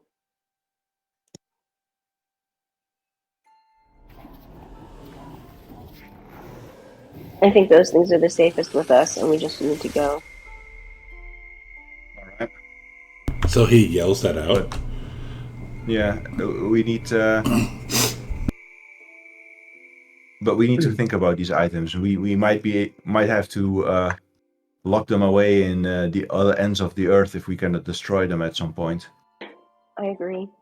Because I bet the moment we get out of here, we have targets painted on our back. Graphics top assassins will come for us. It's true. And All right, whenever we Brogar, get the enjoy chance, dinner. we should identify the Enjoy your emotion dinner. as soon as possible. If it can help us, or maybe even restore our wounds or something, it will be extremely useful. I agree. But I feel a strong desire, a strong pull to drink from it.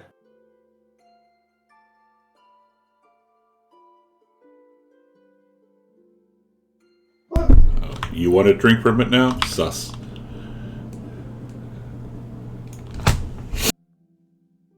Let's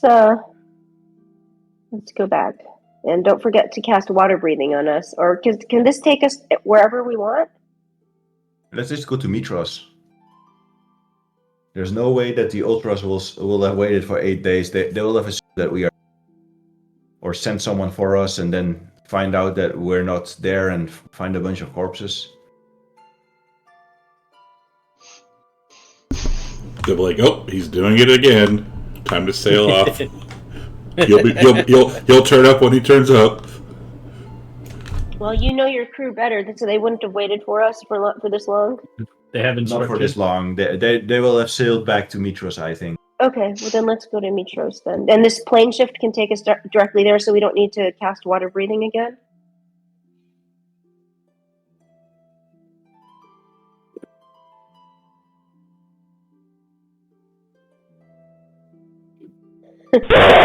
What's happening? Can't hurt. Okay. Yeah, it can't hurt. Thank you. Oh, you son Yeah, of a just in case. bitch. Wouldn't that be awful? Fuck. What's up, Caesar, you bitches? What's up, dude? They're starting to do some infighting, which is kind of funny. I'll just leave it on every. Yeah, he just casts it every day. It's free anyway. Alright. So we go back to Mitros? Question mark? Back to Mitros. I mean, do we have I any guess so. idea of where we should go? No. I mean, you could have always just gone to, what's his name?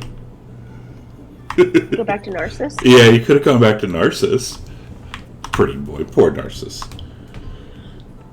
He's very We narcissistic. could go speak to him and tell him that we attempted the spell on our own and nothing seemed to have happened. Perhaps the dragon knows more. We could, yeah, but he's gonna insist on the items. We'll say I we mean- didn't bring the items with us until we know his I motivation. think personally, it's like our plan was what? Turn into gods and then find Graphic and do a god battle with him, right? So I think we should just continue our quest, try to find Graphic. We need? I think Mitros is the best city if we need to restock on any items. Even though it doesn't have much, I wouldn't like. How are we doing on healing potions and things like that? Do you think there's a chance we could, find some there? That seems to be the city with the most resources. I'm low on gold Which- now. Yeah, I pissed away all my money on nothing. Yeah, Nico could. I still got the key of that big statue. I could go and ride Pythor around. Wasn't that destroyed? Oh yeah, I it was thought he kinda- rebuilt it, right? I thought in one of the flashbacks he was like rebuilt it. It might have been died as well, right? might have been rebuilding a statue, but not. Maybe it wasn't a living statue like that one was. Ah, too bad. It would have been fun. New mount. You never went to try and find out.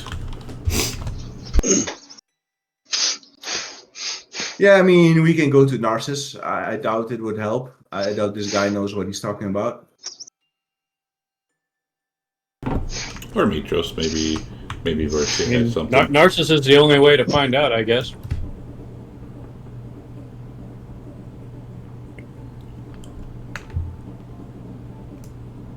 It's a bit risky, but might be our only option. Or maybe he gets pissed off and it orders the whole city to start attacking you. Well, he can't do that, right? He's like locked in some dungeon. True. I mean, we're just gonna kill him in there if he pipes up. True. But he also has, didn't he have at least one or two people knowing? I don't know. Yeah, he's gonna get mega pissed if we don't give him those items. He's not gonna let us leave with the items. Yeah, see, I don't know. I think that's a good idea. You know. We already had to fight a fire angel. How much worse could it be?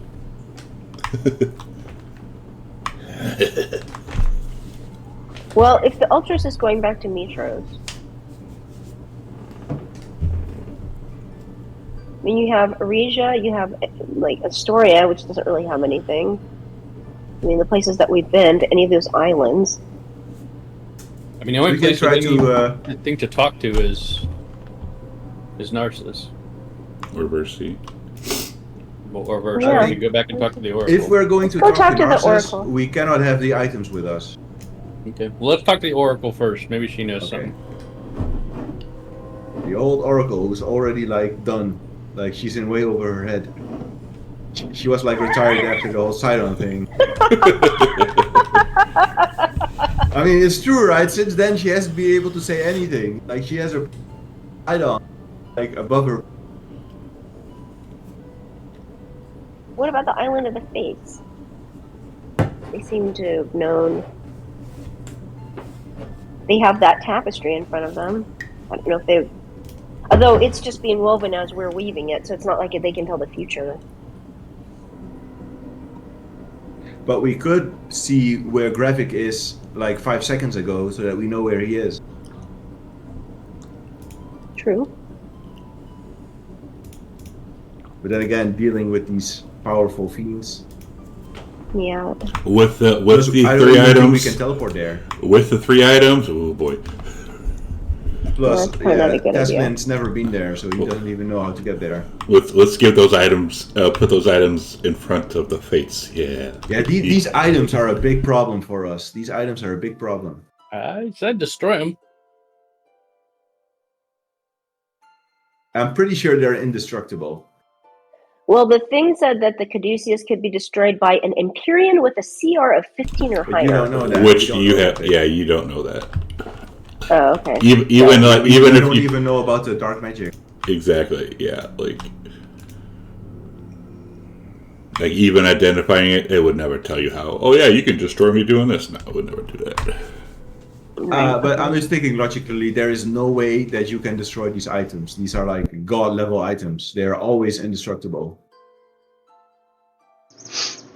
I mean, they've been here for like thousands of years, and no one time has ever thought about destroying them. That makes no sense. Anyone that would have used them once would have tried to destroy them after. So there's no way that's an option.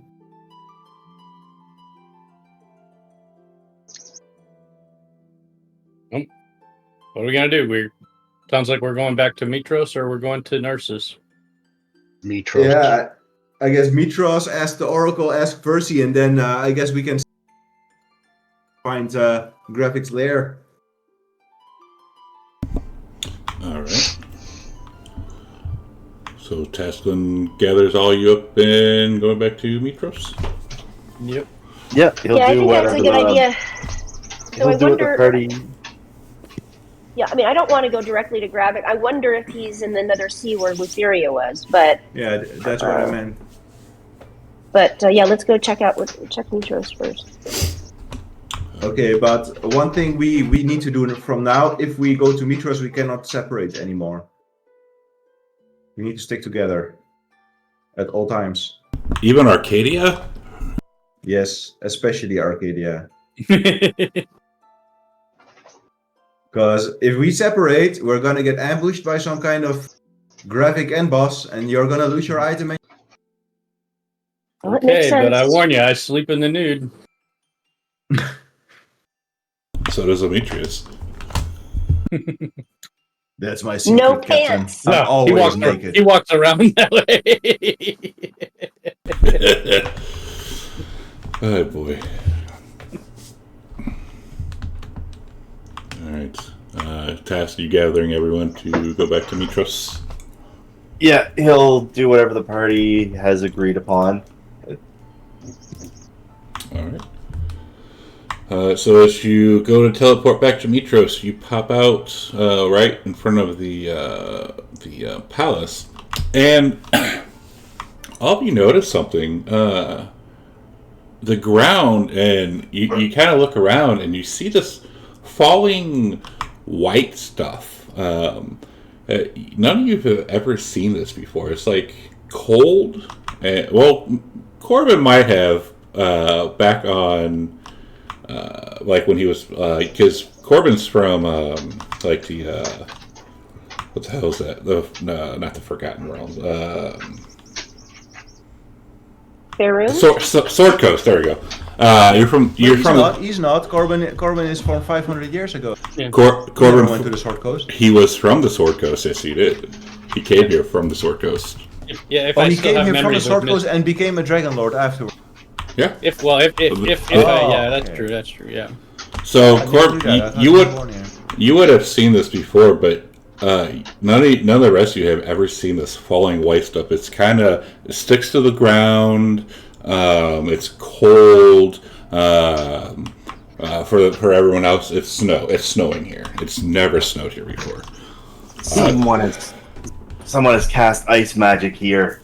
Keep your guard up. And you see a bunch of kids, like you can hear like out in the city, like kids are out playing and having fun. We are by the palace, right? Is there Correct. like guards here or something? So with that, let's take a 10-minute break and we'll come back and find out. Okie doke. Global warming has come to Thalia. All right, stream. We'll be back in about 10 minutes. So if you go away, please come back. It's snowing in Thalia. It's never snowed there before, so we'll find out what happened. So we'll see you shortly. Yeah, it's very sus. Snowing in Thalia? What?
She has. She actually came around to Demetrius at one time. I was like, wow, that's Actually, different. I forgot her, Kitty. I think I put it in your chat a long She's very time ago. sus. She's very sus.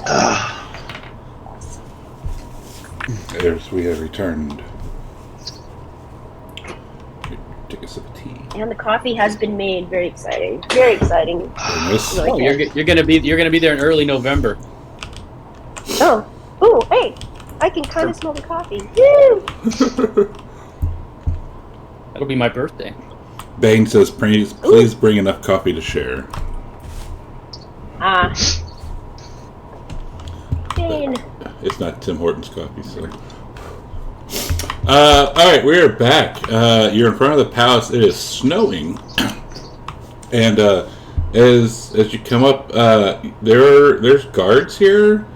But they are staring at the floor, kind of in a cloud of hopelessness and despair. And you hear, coming from inside the palace, a loud, wail. And Corbin, it sounds a lot like Versi. I would run in there. Alright. Does everyone else follow? Oh yeah. Oh yeah. Yeah, Brandon. that's what we'll follow. So, as you near her chamber, you hear her give another anguished wail. Rushing in, you find her laying on the floor, sobbing uncontrollably. Her long raven black hair covering her face, and seeing you as she raises her eyes, seeing you, she reaches out a trembling hand and crawls towards you. What's the matter? I'm sorry, I'm just back. Who is this woman? Versi. The Oracle. Okay. She said in between sobs, I have witnessed the end of Thylea. Visions of blood and darkness, death, utter destruction. The weapons of the gods are free. The apocalypse has come.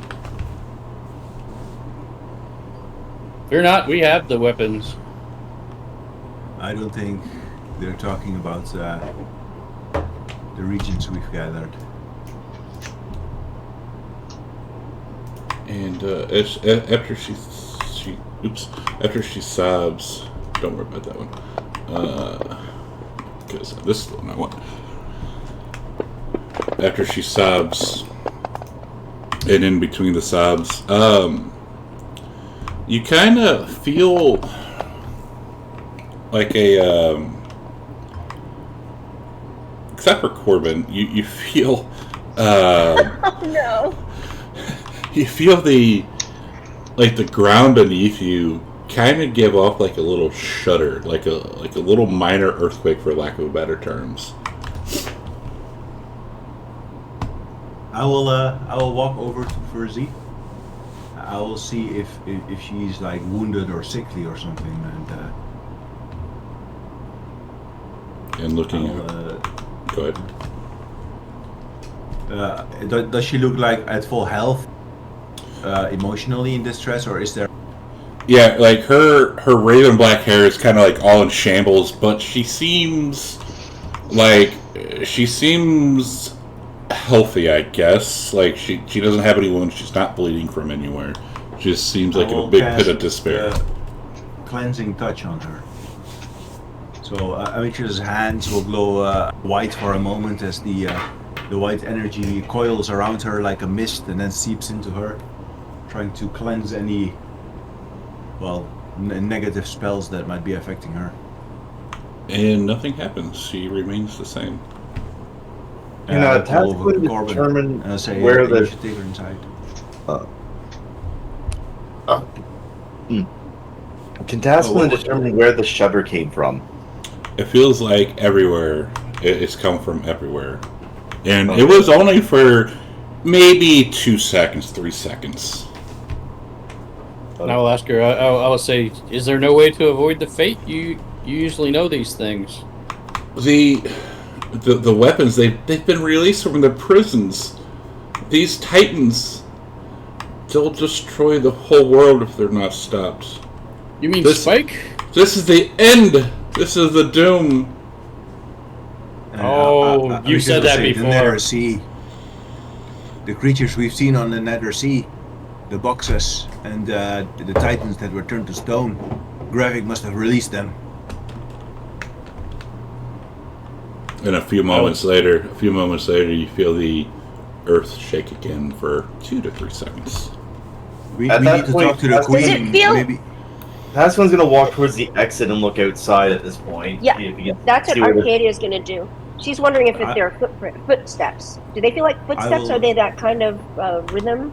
So when you walk outside, you see that the snow itself has obviously been like moved around and shaken up, and the guards are kind of like shaking, and you kind of see even from like the ceiling inside some like debris coming, kind of falling from the ceiling itself.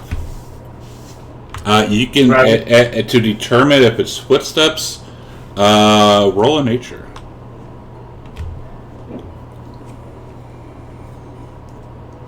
I hope everyone is paying attention to this. The stream is paying attention.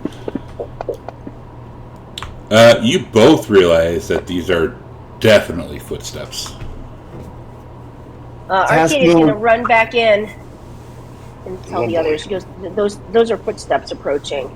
Pasquin's gonna go over to one of the guards and grab him and shake him a little, like, "Good gods, man, what is happening?" And as you shake him, you see kind of leaking out of his arm on the ground a puddle. And I don't know. This is the end. Get your head in the game, you fool! What is happening? You are a guard. What is going on? We don't know.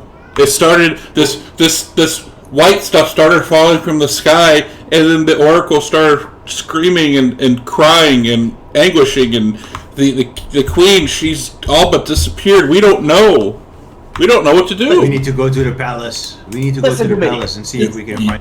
You are in you are in the palace. Yeah. This is just a cold. This is just a spell of cold.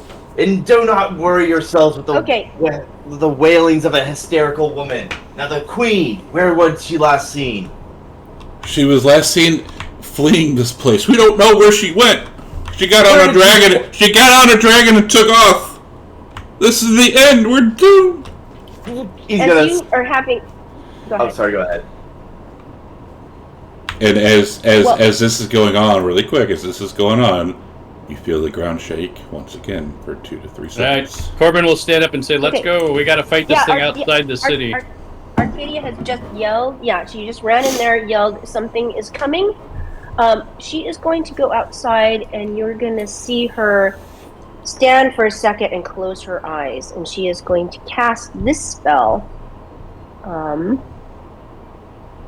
it lasts for a minute. Ooh, link that to us.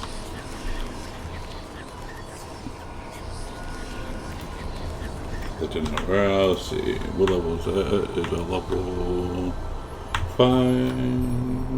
Let's see, where the hell is it? Okay. That's alright.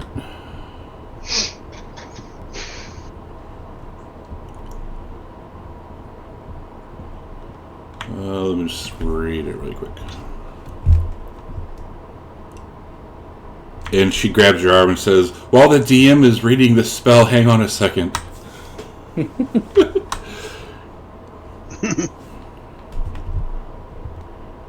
Within 3 miles, okay.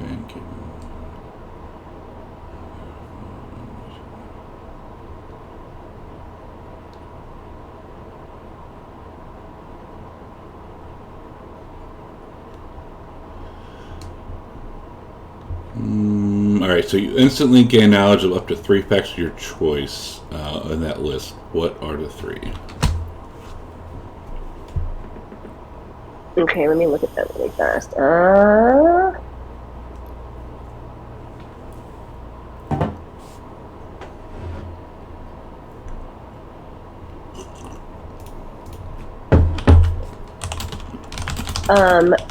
I would like to know powerful.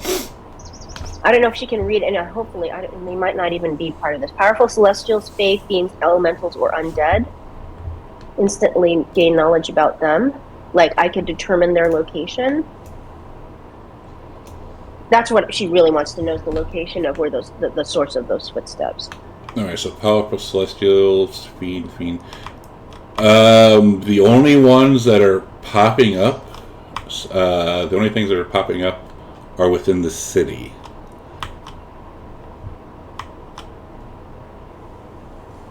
Is that the source of the footsteps, or is that? You do not believe it is, because these footsteps, they feel very...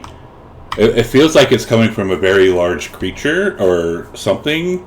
It doesn't feel like it's a lot of footsteps. And it's definitely not coming from the city. Arcadia. And it's not within 3 miles. Correct. Arcadia, you can do terrain as well, right? Yep. So maybe as your second effect, you should do terrain and then search for where the terrain has been like disturbed or destroyed, like where the earthquakes shake the terrain the most. Yeah, that's a good one. Where they are shaking the earth the most are coming from up north, and they are almost 3 miles out. Like they're within that 3 mile radius, but just barely. Can she detect how fast they are moving? No. Corbin will tell the Versity to take care of the child, and Daddy's got some work to do. As you're doing that, she says, "Hang on a second, I have something to tell you." But let's go through Arcadia really quick. Influence from other planes of existence. None. Okay. And she opens her eyes and shares that with the others. And she, Versity says, "Before you leave, these seem to be the Titans. There's 4 of them. One is an enormous cloud of lightning. There's another one. There's a gargantuan beast the size of a castle that just devours everything in this path. Then there's a dragon, a shadowy demon-like dragon, and then the last one, there's a malevolent behemoth that just levels mountains with terrifying beams of primordial lightning. And they're all going to attack at the same time in 4 different cities." Fuck! Is that all? You watched. Yeah, that's all she says. And then she goes back to sobbing. Which cities? Mitros, Themis, Aresia, and Pythoria. I guess we can only do them one at a time. I guess we got to take care of Mitros, since that's where we are. Yeah. And at this time, you feel another earthquake. This time lasting 3 to 5 seconds. Let's meet him outside the city, guys. She would ask which one is going to which city. Can she tell us? I do not know. I just know they're all attacking at the same time. Let's go. Corbin's already on his will dragon. approach one of the nearby guards, and he will ask, did Queen Valis have her child with her? Yes, and hit her guard. What direction did they fly off in? South. Very well. Please. I will go outside and I will go on Astrea. What should we do, Lord Demetrius? You should get away from the cities. You should evacuate the cities. Go to the nearby villages or try to hide out in the forest. The city is not safe. You know how long it would take to evacuate the city this size? I don't know, but it's all you can do. Tell people to get out as far away as possible. We will try to defend Mitros, but we cannot guarantee our success, and they're coming for the city. Very well. Thank you, Lord Demetrius. And he takes off running. This is gonna get ugly. Yep, we need to hurry. Let's get outside the city. As the ground shakes once again. Let's go. I'm All right. gonna get on and I'm gonna activate my wings and I'm gonna fly. And I'm gonna have Vengeance offer to pick up anybody who needs to be picked up. Yeah, Arcadia would, Tasplin needs to be picked up, I believe. and Arcadia. So Vengeance will grab Arcadia. Aziz can do Taskelin then, and then Nico can just fly in wild shape. All right. All right, stream. I Or hope everybody is can watching. a dragon carry more than one person? Not their size. 'Cause- okay. Yeah, I think you can always carry one that is like one size smaller than you. So if they grow up one more level, they will be one size larger, and then they should be able to carry two.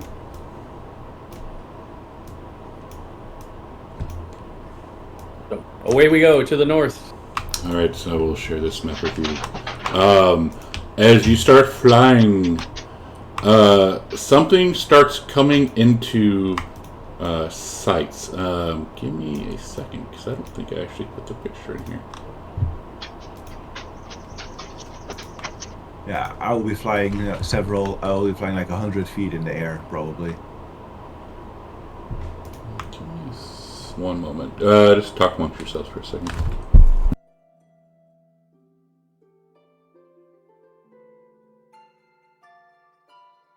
I did. Cool. So yeah, as you're getting closer and closer, you see something that's roughly 50 feet tall, 70 foot long, and it's moving at a fairly decent pace. And I'm actually kind of excited for this fight because I've never fought one of these before. It's Spike. I knew it. As It's Gamera on steroids. as a Tarask is joining the fight. That's a cool. Tarask with armor. A Tarask with armor. Who built the armor for it? Super Tarask. Yeah. And when you zoom in on the armor plate, you see graphic signature. So Yeah, you see his monogram. It's like G whatever. Does he have a last name? Thorn. Yeah, Gravic Thorn. So Oh yeah, you see GT. if you're actually looking at this armor, as you're kind of getting closer, you actually see something kind of sitting on the top of this spike. Oh. And it's a very short looking person. But that's kind of far away to see the details. Does it look like a gnome? Nope, I'm not going to say anything. Just a very short looking person or creature. It's probably the barkeep running up the sides of things again. No, it's you see that as writing it. You can't be the barkeep, then he'd be getting thrown off. I have Exactly. a suspicion who it might be. Who is your suspicion? No, I'm not gonna say it. Okay, time to leave. What other worlds can we I'll visit? pull out the stone and go, hello? Is that you? The person automatically falls off because So you can position yourselves how you want. I'll be 100 feet up in the air on Australia. Okay.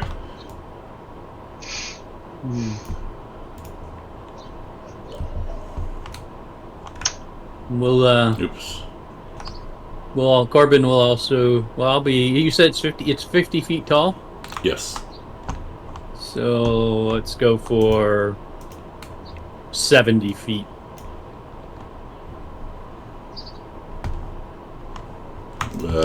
Vengeance is at your height as well. Yep. Yeah, I'm on top of Australia. Yeah. And Aziz was carrying whom? Oh, I guess that means Arcadia is on top of Vengeance. Yeah, Arcadia was on Aziz. No, I thought she was on Vengeance and Tasklin was on Aziz. Oh. then can she command Vengeance or something to stay afloat, or? I will tell Vengeance to. Well, Vengeance can speak for herself, but I'm You're sure right, Vengeance Mackouts. will get along with the idea. I will show you the picture of the creatures that they are fixing to fight. Is Nico a shapeshift? Like how are you? Actually, he did have to use a shapeshift, so Are you mark a off wing? one. This is who they're fighting. Getting ready to fight. But he dropped it when he got here. You're in the air. We just got Oh, here. are we in the air? Okay, Yeah. then hold on a minute. Unless you wanted to land in front of the giant Tarask. Fuck no, I ain't getting it. I'm gonna land on the ground and then drop my shapeshift.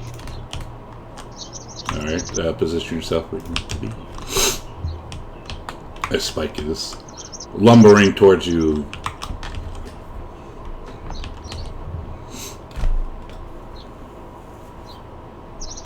Put myself there. Boom. Alright.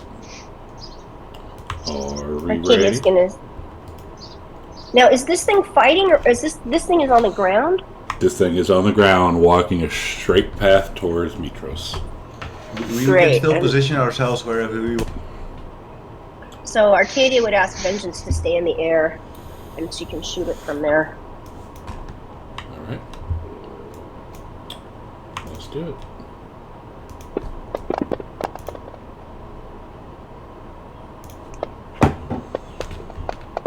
We do both? I don't know what the other one was, but just initiative. Okay. And I'm assuming Nyx is with you. She is. Hold on, I need to change AirPods. I'm also using AirPods. They're pretty chill. The noise cancelling is really good on them. I agree, I use those when I'm at work for meetings.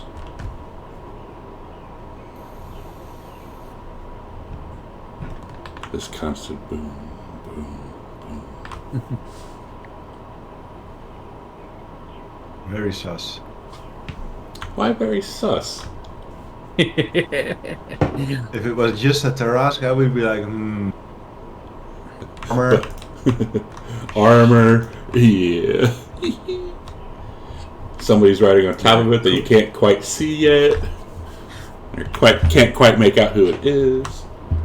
We are cooked. Faith, whenever you're back. Okay, Just let me know. there, I just got on. Okay, so Okay. she would tell Vengeance, as you see her pull out her oath bow, she would say to Vengeance, like, we can stay far away from this thing, so unless you want to attack, because I can reach it with 150 feet away and even further. So I'm first. You are? Okay. Let's see if I can do this right again. What the hell is it? Bow.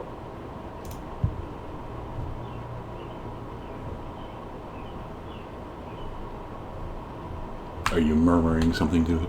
She is murmuring something back to it. Murmur.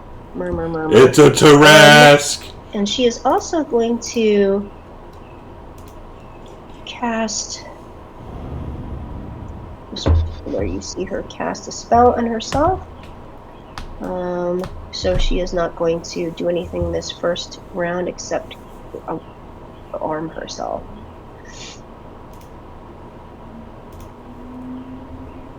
And I'm marking off a 5th level spell, and that's all she can do for now. Very nice. That means you can make 2 extra attacks as a bonus action every turn? That's right. Damn, that's like 4 attacks now. Nice. So Yeah. Nyx is Awesome. going to fly. She'll stay behind because I'm not sure exactly what this thing can do. I don't know if it can shoot laser beams like Gamera or whatever. So Nyx is going to stay a little behind, but she's flying up in the air, high in the air, at least 80 feet. Okay. And then pass turn. Alright. So.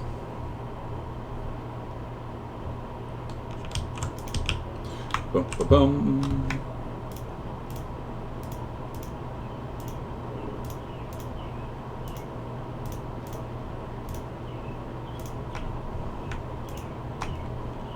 Alright, this is a Constitution saving throw. If you want to use your inspiration, hit it now. What, for who? Everybody? For everybody.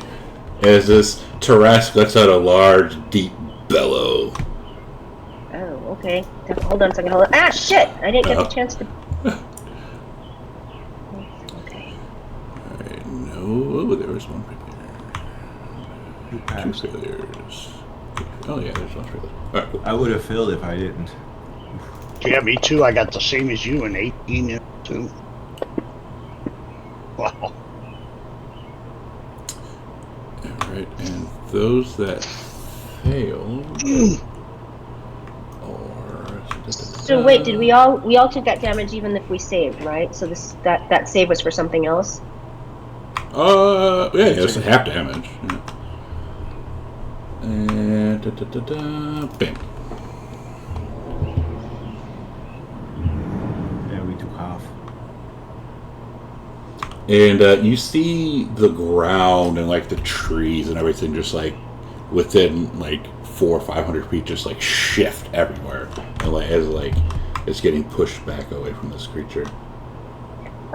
So quickly, how far of range did that have? Just so I know. You have no idea, but I mean, how far away am I? You are what 115 feet away. So Yeah. at least 115 foot. All right, she's gonna tell Vengeance we need to go higher. She goes, I can shoot it. And then, this is a wisdom save on everybody except for Amitrius and Estrella. So if you want to use your inspiration, hit it now. 3, 2, 1.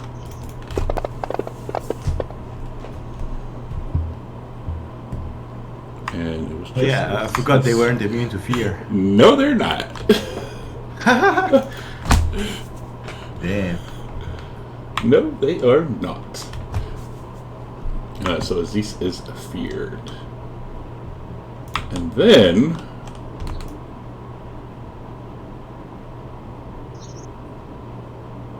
he's going to move.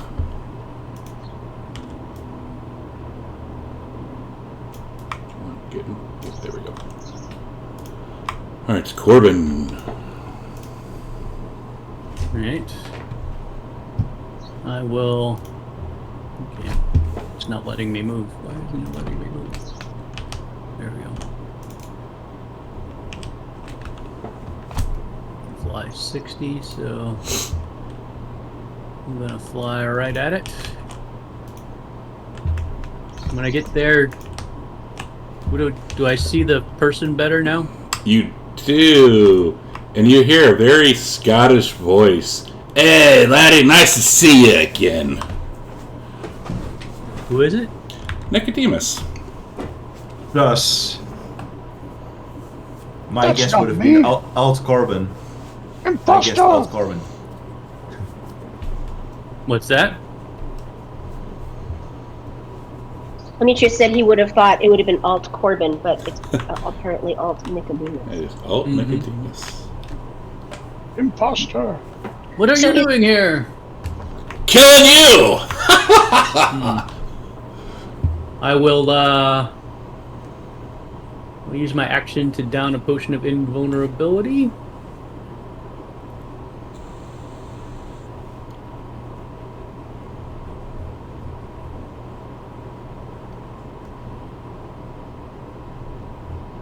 Guess it's the same. And Oh, and this is not a normal Tarrasque, as they're about to use find my out. Bonus action. This is my version of a Tarrasque. Enlarge myself. So you touch yourself and become big.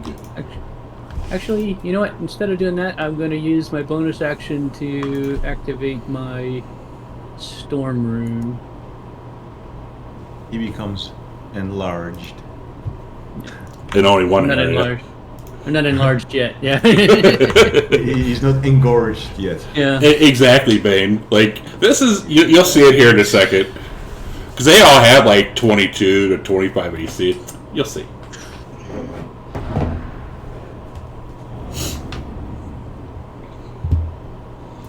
My movement, my action, my bonus. Far away.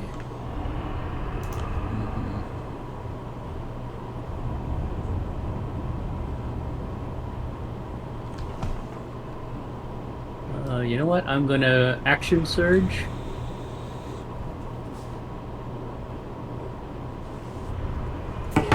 And I'm gonna.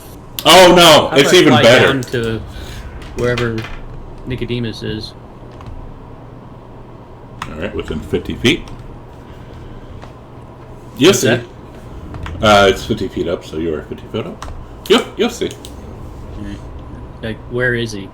Like, On I'm gonna fly to him wherever he is. He's on spike. All right, so I'm gonna fly to Oh. him, Huh. and let's see. I'm gonna bonus action rage.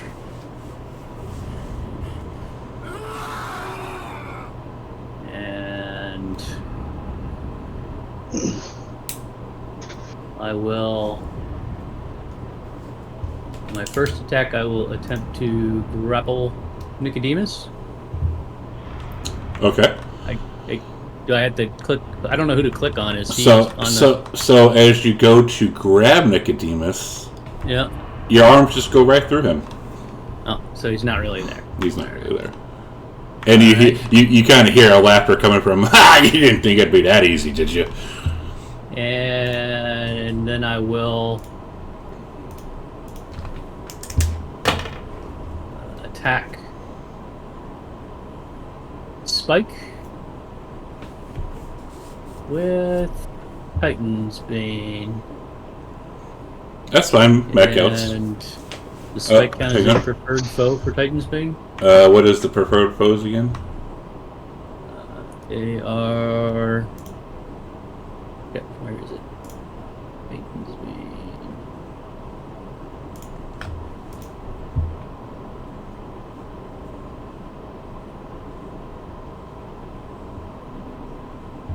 Disadvantage for my There's Tarrasque. so many of them. But it's a Tarrasque. You have to give it advantage. Not that it needs it, but... Celestials.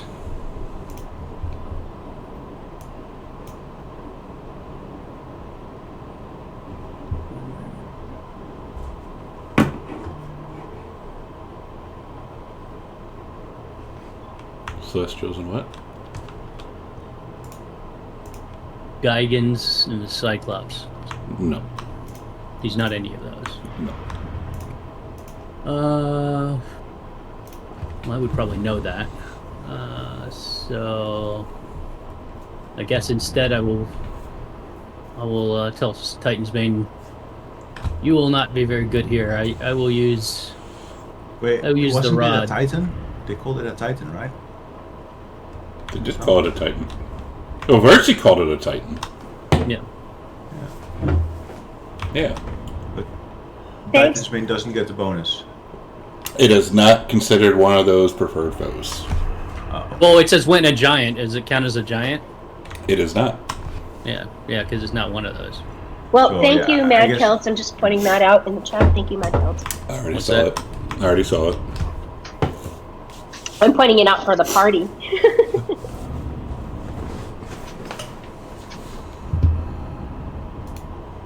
So I will use the Rod of Lordly Might in its great sword form. Actually, you know what? Titan's Bane still hits. Yeah, I'll use the great sword, and I will recklessly attack. Okay. Where's my reckless attack? I'll point out that you have advantage on this already because the Tarrasque has disadvantage on this. Thanks to Metcalf's. Okay. For all three attacks that I'm gonna do. Just for the first. Alright, so I better So put it yes, on I'd still put it on there, yeah. there. It's been a while since I did this. I gotta find it. the hell? There it is. And here we go. Come on. I just want this first attack to go through, because it's going to be hilarious if and when he misses. Regular attack.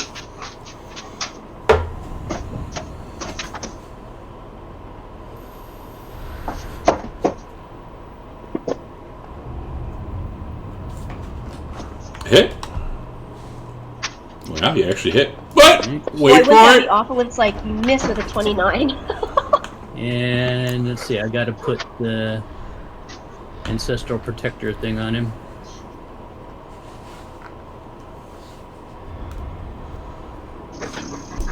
And you realize that it doesn't seem like he took all that kind of damage. Did he take some or none? He took some damage, but not all of it. Yep. And I got another shot on him. Can you change the type to a different type of damage, Corbin? I can after this. And that one misses. 23 missed, Jesus. 23 missed. And I will fly up out of his reach. You don't know the reach. Uh, How high up are you flying? You use 25, I think? No, 30 feet. so 30 feet up from where I am. Alright. Up to 80 feet. And that's where I'll be. Alright. So at the end of your Stop turn... attack? He can't. He's Corbin is mobile. Yep. So at the end of your turn, Spike is going to slash his claws towards you, and this is a dexterity saving throw. So if you have inspiration, you still want to use it, please do so. I no longer have it. Oh god. 80 feet up and he's still getting hit. I mean, the Tarrasque is 50 foot tall. Yeah, so I guess if it's upright, it can reach. If it like stands up to claw him. Yeah. Tascalin. Okay, feeling Aziz quake and shiver under his feet, he's going to stand up and jump off Aziz. You're gonna... Okay. As he casts Draconic Transformation with a bonus action, and he's going to fly 60 feet towards the Tarrasque. Alright. Badass. Dragon Task.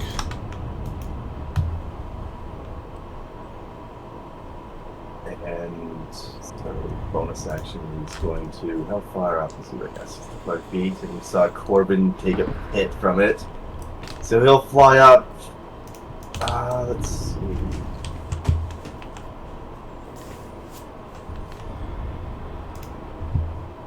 Just 60 feet. Well, you Fly up you 25 flew, feet up to 90 feet. You flew 60 feet, right? Yeah, he's gonna bonus act or use his action to dash, Okay. and he's gonna fly up. So that would give him an extra 60 feet. So he'll fly up. Actually, he'll fly straight up to 100 feet, burning 35 movement. Okay. And he'll 35, so he got 25 more movement. So he'll try and start circling around the Tarrasque. I'll move to there, Okay. and that'll be his turn. Alright, 1 second. At the end of your turn.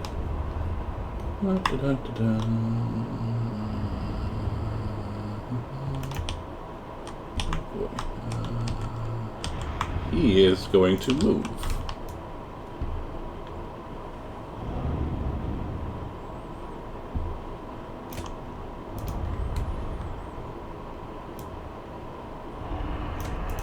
Estrella. Amitrius tugs at her leash and directs her in the air. She will fly 50 feet here and 10 feet down, so that Amitrus's aura momentarily envelops. So that is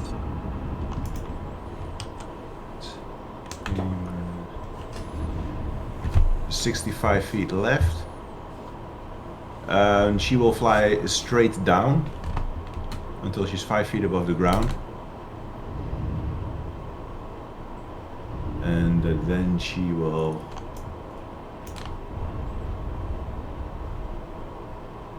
take the dodge action. Okay.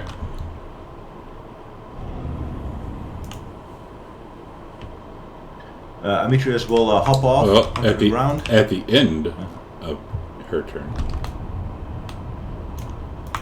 Easy prick. He's gonna go right there. And Amitrius will hop off.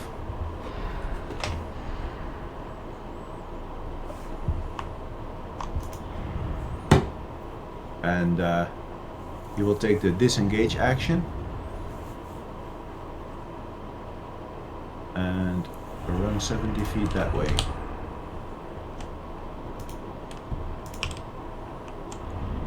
And you hear from above, "Pussy!" in a very Scottish accent. Says the guy hiding behind him. Come on, man. And as a bonus action, you will cast Shield of Faith. Do you have... Oh, on yourself, okay. Alright, Nicodemus.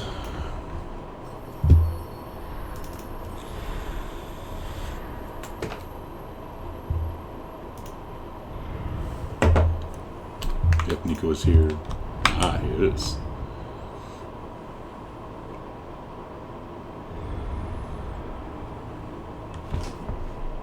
What is this a spell? You're muted if you're trying to say something. That looked like it's enveloped Corbin. What's the height on it? The height? Yeah. 100 foot. Yes, 100 feet. Yes, it is. Alright. Sorry, Corbin. Nico's going to cast reverse gravity in that area. Ooh, okay. And link that for us. That's fucking I am nuts. flying, so it may not affect me. I don't know. Whew. Nico pulling out the big guns. We're level 20 now. You're level 19. Okay. True. So now we have a Nice. flying terrestrial. Possibly. It's not really flying. It's just once it hits the ceiling, it's going to hover. And I think you are too. Well, I can fly though. Yeah, I don't know how that works. Does a flying creature get affected by it? Let's see here. Does All this- creatures and objects that are not somehow anchored to the ground in the area fall upward and reach the top of the area when you cast this spell. Yeah. But that's if you're not flying. So it's immediately. A creature can make a dexterity saving throw to grab onto a fixed object it can reach, thus avoiding the fall. You were already up in the air. I don't think there's anything for you to grab, Corbin. Yeah. No, I mean, unless flying does something, then I'm just going with it. I don't know. You can just once you reach the top, you can just fly further up. Yeah, exactly. So you just get boosted 20 feet up immediately. Yeah, and this creature can't fly, so it's the ceiling and then just stay there. So Can it though? put this gravity on myself. I think it's for a minute. Yes. Yeah. You could So just that's drop level. it. You can just drop it and watch it fall. Towards the end, yeah. Let's see here, and I'm gonna stay right where I'm at. I'm Oh. happy. Oh, when you cast this spell. So we now have he's off the ground. He can't be doing any stomp moves. Vengeance. Vengeance. Alright. Vengeance would not here because she's deafened. Arcadia trying to get her to get higher, and she might feel her legs, but I don't know if she understands that kind of what that would do. Because Arcadia doesn't know she's deafened. She'd say, "We need to go higher, or further away." Well, she's probably going to go higher anyways. Because... So Vengeance would just fly up the 30 feet to get to the 100 feet. Okay. And then she would hit her with the...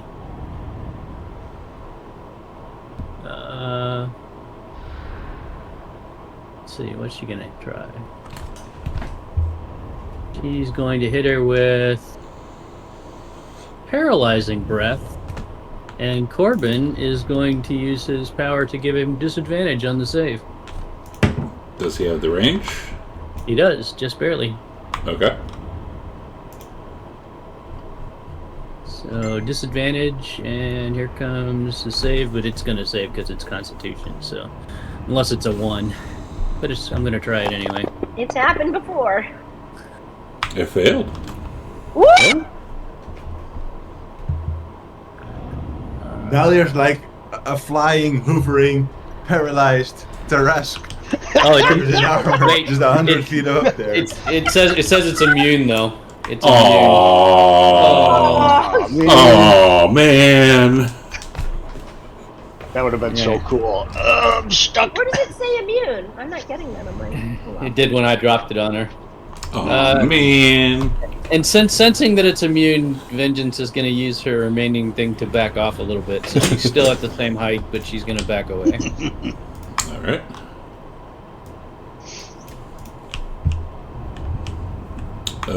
Zeus, who is deafened. Deafened, so Zeus can't hear anything, huh? Zeus. All right. So I guess Zeus will fly up to the 100 feet. And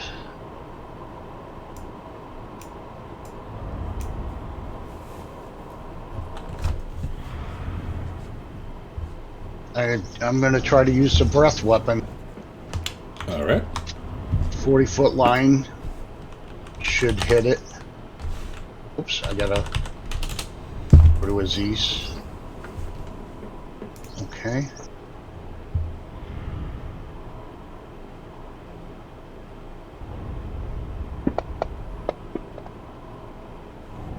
It failed. All right. Going to be immune. I can Yeah, tell I know, from the sound of his because he voice. says it failed so nice. Yeah. And as Zeus breathes the fire over this, you hear that nice Scottish voice. Ah, thank you for warming me up. Me balls are kind of cold down here. Does it look like he took any damage? It does not. Aw, or Zeus. All right. I think you should fly away, Aziz. I think we can say it's immune to fire. And Yeah. It's probably immune to everything. as Zeus goes to fly away, Oh no.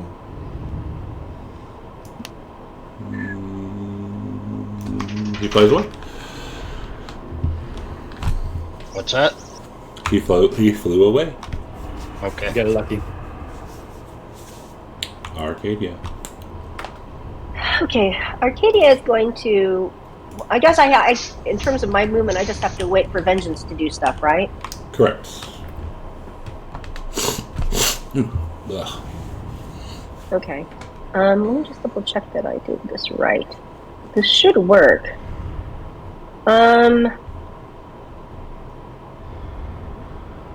One enemy. Okay, that should work. Let's see if this works. Make sure I did everything right. It's been a while. So she is going to aim her bow at this thing.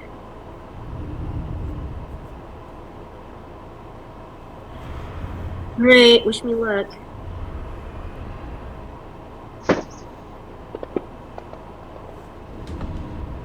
It hit.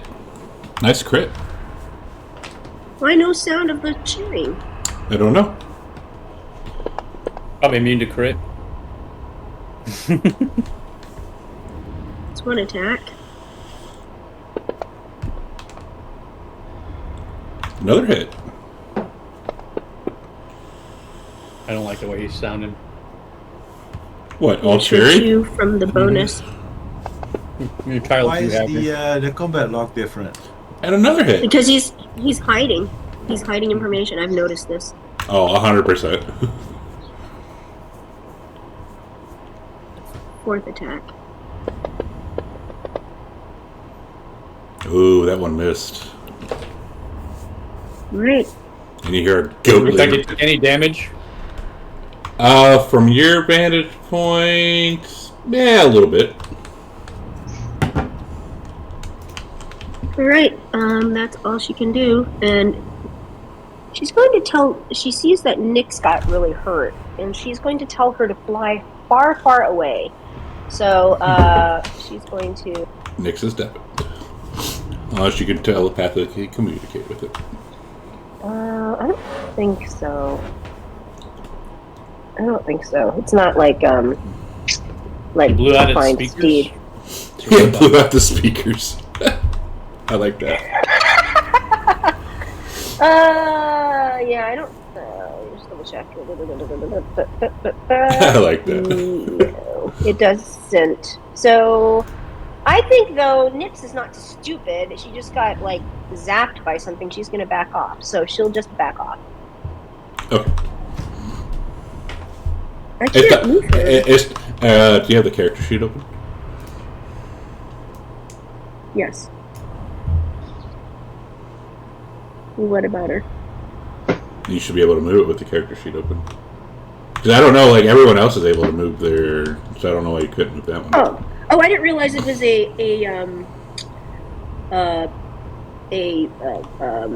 thing having to do with having it open. Yeah. And I'm gonna move her one more. Hey, alright. Sure. Like that? Yeah, thanks. Okay. That was weird. When you had the character sheet open, when I had the character... Okay, never mind. Just go on. Alright. Good old Spike.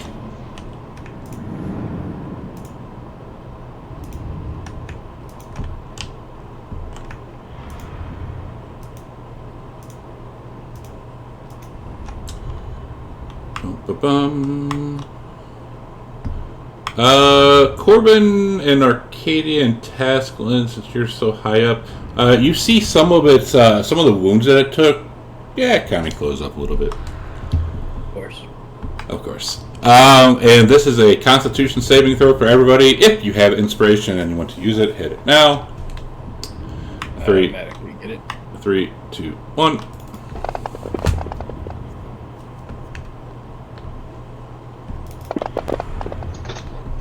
Fuck me. Oh, a couple tens. Oh no. Wait. Yeah, I fall.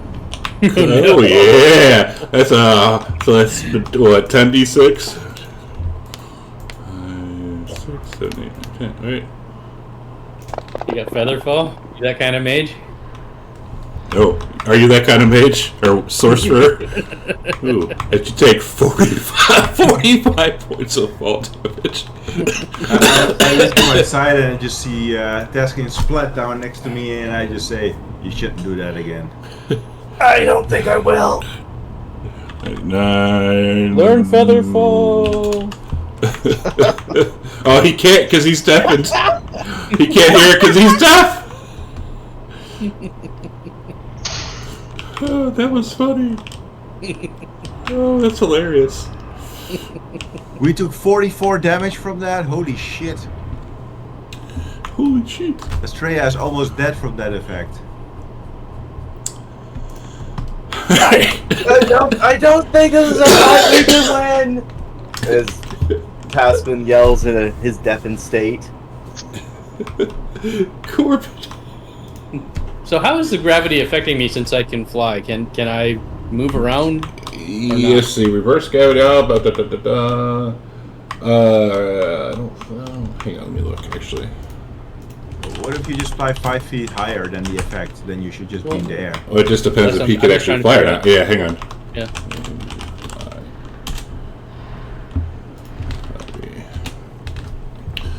A creature with flight, system flight, blah blah blah, would still be able to fly even upside down. So yeah, he can fly. Okay. So I can still fly inside it, but we're upside down. Is that what it does? Yes. Oh, okay. Yeah, because it's reversing spin gravity. around like a cat. Yeah, it could. How long does this? Wonder how long this lasts for. 1 minute. 1 minute. 1 minute. Yeah, I cast that round 1. So Wait, did you? Hang on. Did you put the con save on yourself? Hang on.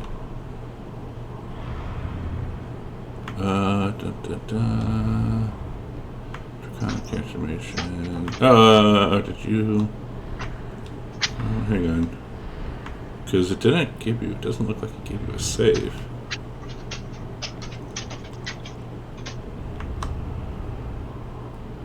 Oh, you succeeded, but you still took damage, right? Nico should have taken damage. I don't see a con save from Nico. Nico, can you give me a con save? I'm assuming you're gonna make it, but you know. Oh yeah, he doesn't have the con buff on him. Yeah, you don't have the con buff on yourself. For what? Gravity? Reverse gravity. Or does it just happen? No, it's not concentration. It's concentration. I have it pulled up. Yeah, it's concentration. Hold on. I thought I put it on. Where? First gravity. Yeah. Self. Where the hell am I? Did you put it on the Tarask? I don't think so. I know I put it on myself. It's weird. I could just say you lost concentration, but you know, I don't think you want to do that. Hold on a minute. Yo, I gotta get to.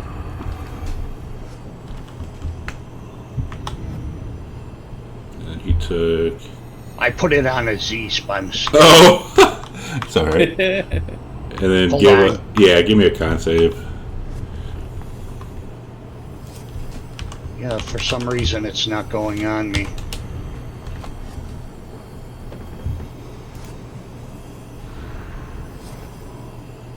What if you drag the effect and drop it onto your token?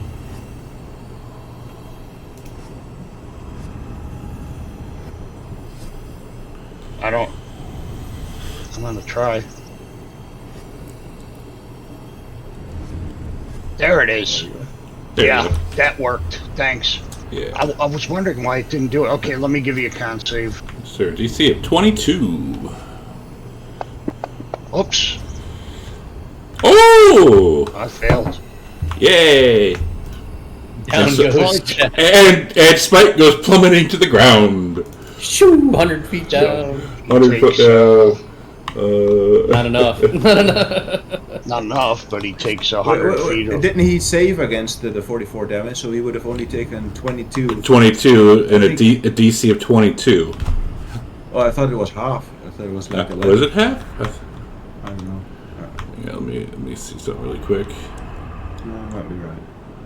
That's a high DC. You saved. Hang on. You saved on that, Yeah, it's right, half Nico? of it. Yeah, it's 11. Never mind. It's still up. Damn. Okay. Never mind. It's still up. Okay. All I right, was going so to say, that's a high DC save. Yeah, that my was turn, if right? you would have failed. Yeah. all right. We were just discussing things. It's okay. Yeah. This fight is not going to be over today. So. Yeah, And I got a plus 10 too. That's nice. I wanna look and see if I can see where the invisible guy might be, because I think like maybe we can't beat the Tarask outright. So I'm gonna look and see if I can find like if he's hiding somewhere. other With than the image. do you have some kind of ability that lets you see invisibility?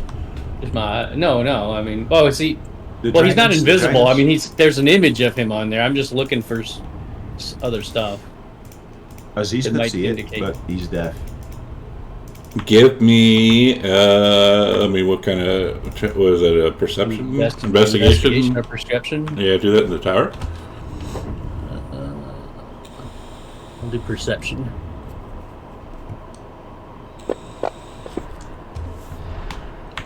You know that the sky is blue. Alright. This is a very shit roll. Yeah.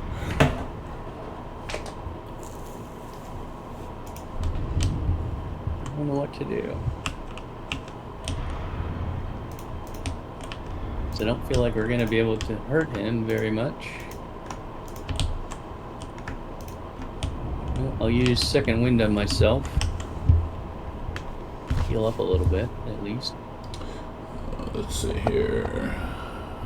What is this? A 30 claw. The tail is haha. Yes, this is a Teresk. You see the spike.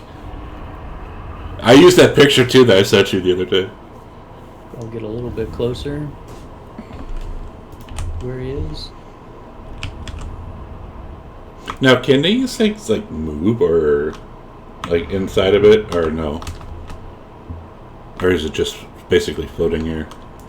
I think if you can't fly, I guess you if they can't have move. some, like they would need some kind of. Okay. So I'm going to fly over 50 and up 10.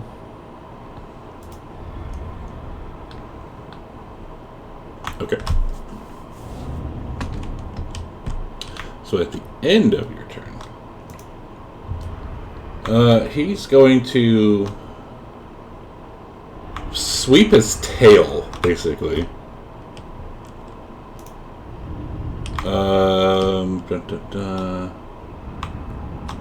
Oh boy, Arcadia, Vengeance, and Corbin. I guess just for Arcadia. If you have a strength, or if you have inspiration and you want to use it, hit it now. He's hitting all of them with his tail? Yes, Wait, he how is. far away is she? She is 50 feet away, but with an air. Oh god. It's got like a 50-foot long does not tail. represent its size properly. Ooh, and Vengeance failed. Jesus. As Vengeance. Wait, I'll give Vengeance advantage. Are do you that. are you within the? How what's the range on that? Hold on, let me make sure I got it.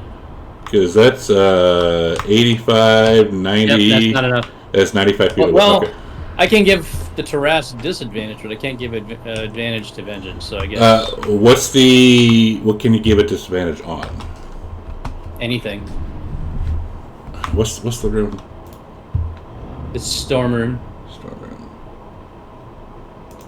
Well, it's not an attack; it's a save. Yeah, exactly. That's what I was Yeah, looking. that's what I'm saying. So it's a save, so it wouldn't work, because... Okay. Alright, so Vengeance is knocked prone. Okay. But she doesn't fall out of the air, right? She just goes down to the ground? She just goes down to the ground, taking Arcadia with her. Mm-hmm. Well, let's see, hang on. If you are Can't not prone somebody prone to death in out of the the air. air, do you fall? Let's see, if you're not prone in the air, do you fall? Yes, if a flying creature is knocked prone while airborne, it will fall. Unless it has a special ability to hover or is being held aloft by magic, it will descend.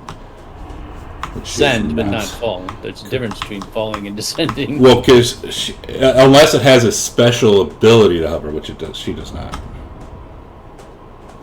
I'm pretty sure they don't fall. Prone in the air. Yeah, actually, let's see.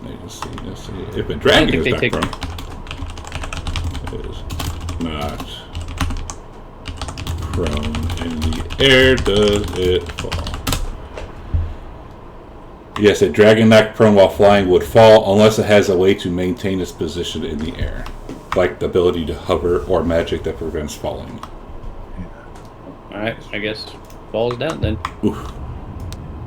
2, 4, 5, 6, 7, And before 8, you- 9, 10. Put anything on Arcadia, you see her let go of Vengeance, and she is falling slower than Vengeance. Featherfall. You can't cast it on Vengeance too? Featherfall should count for multiple creatures. No, she's wearing a ring. Oh, Ooh, what's the ring? What's the ring?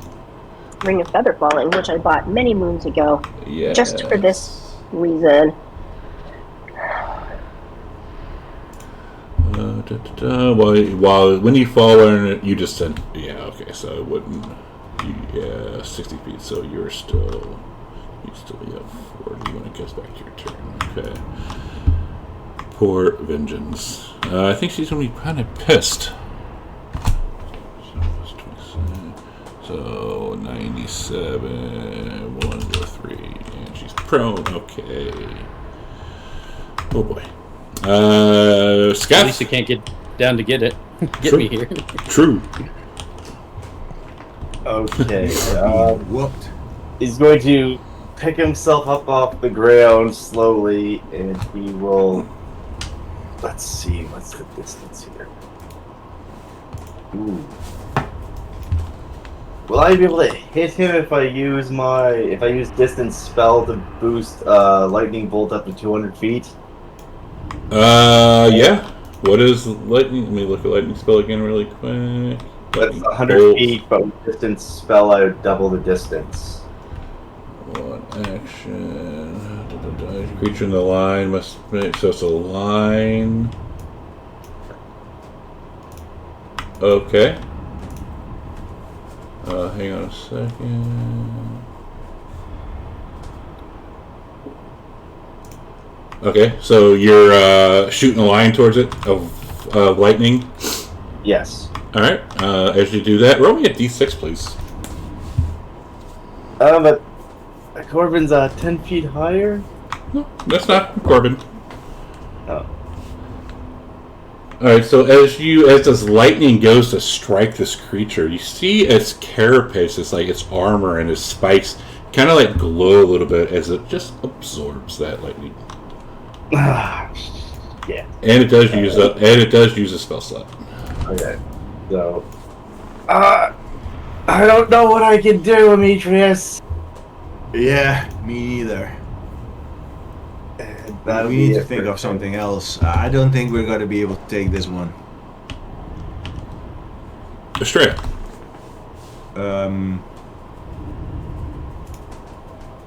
Australia is going to staying out of the. She is going to move here.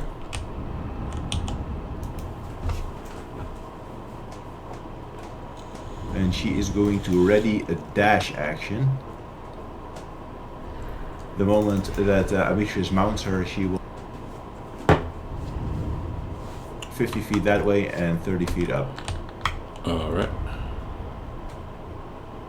That's her turn.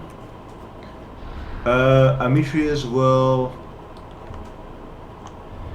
pat Tascalin on the shoulder.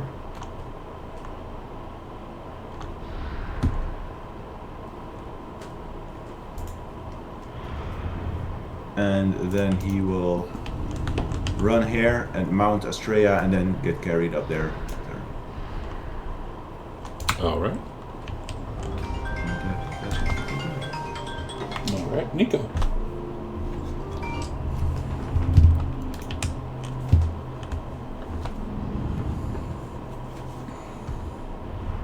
Nico. I'm trying to think what to do here.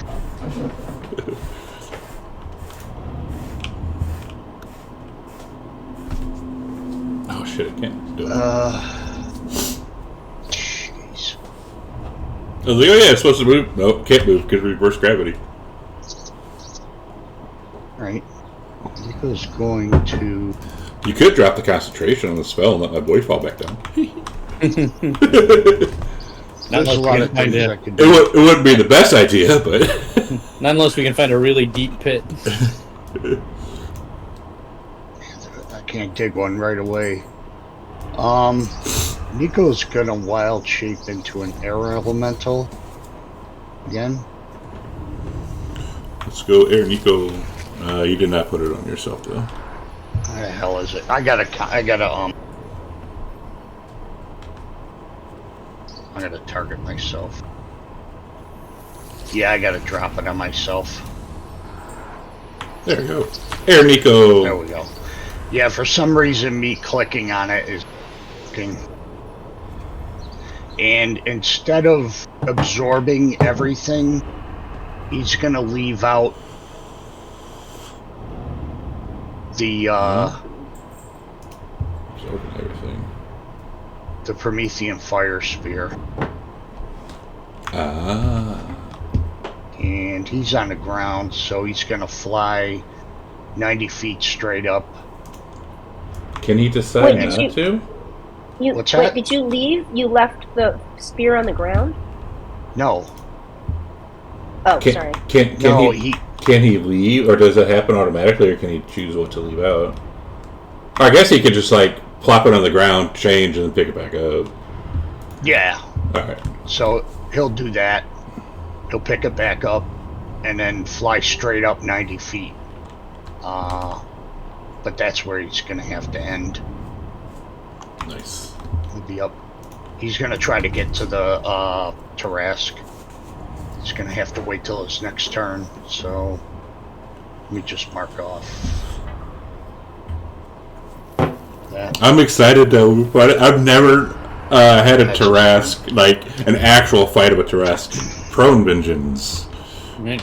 Vengeance will become unprone, and she will Make sure- look up and see if she can see the invisible dwarf, or if there's anything invisible on him. She From has her dragon's sight. from her range, since he's upside down, she does not.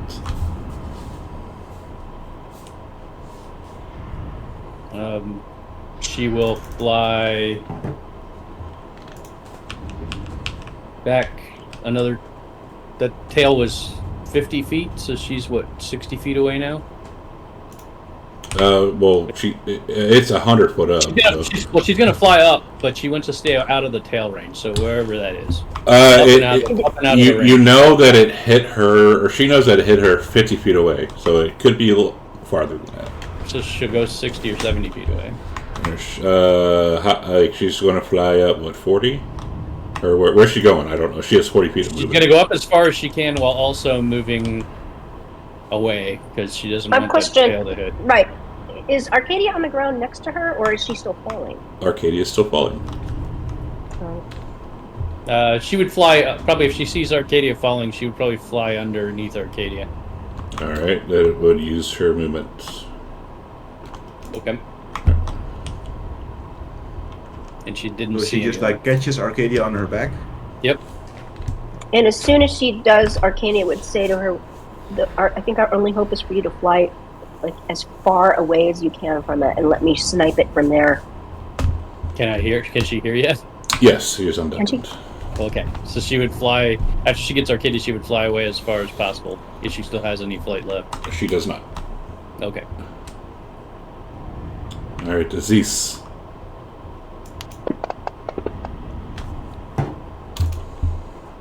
Aziz the good boy.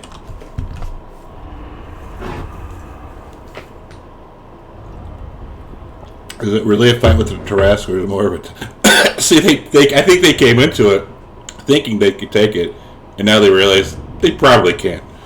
Nico, what do you want to do with Aziz? Yeah, I keep forgetting I have Aziz. Oh, poor Aziz.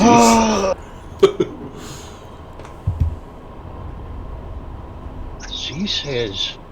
Yeah, I think they thought they could probably take Aziz it. is gonna fly up 105 feet. Another 105? Or oh yeah, okay. Well, he's- to the top of the cylinder, Oh yeah, okay. and then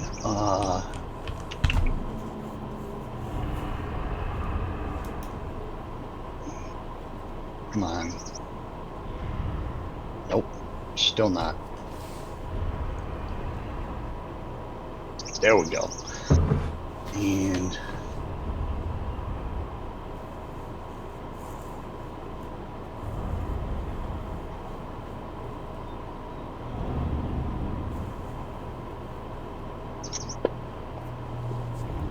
That is a miss. that's a miss.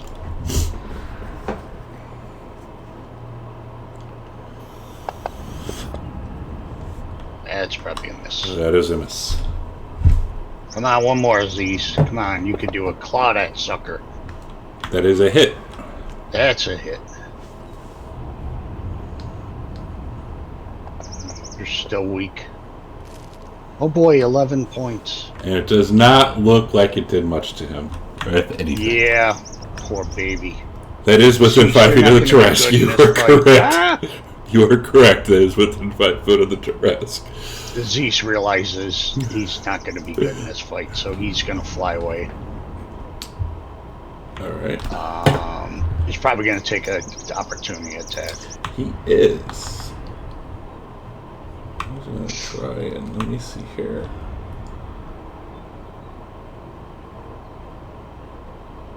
He's going to try and bite back at him. Oh, and he bit him.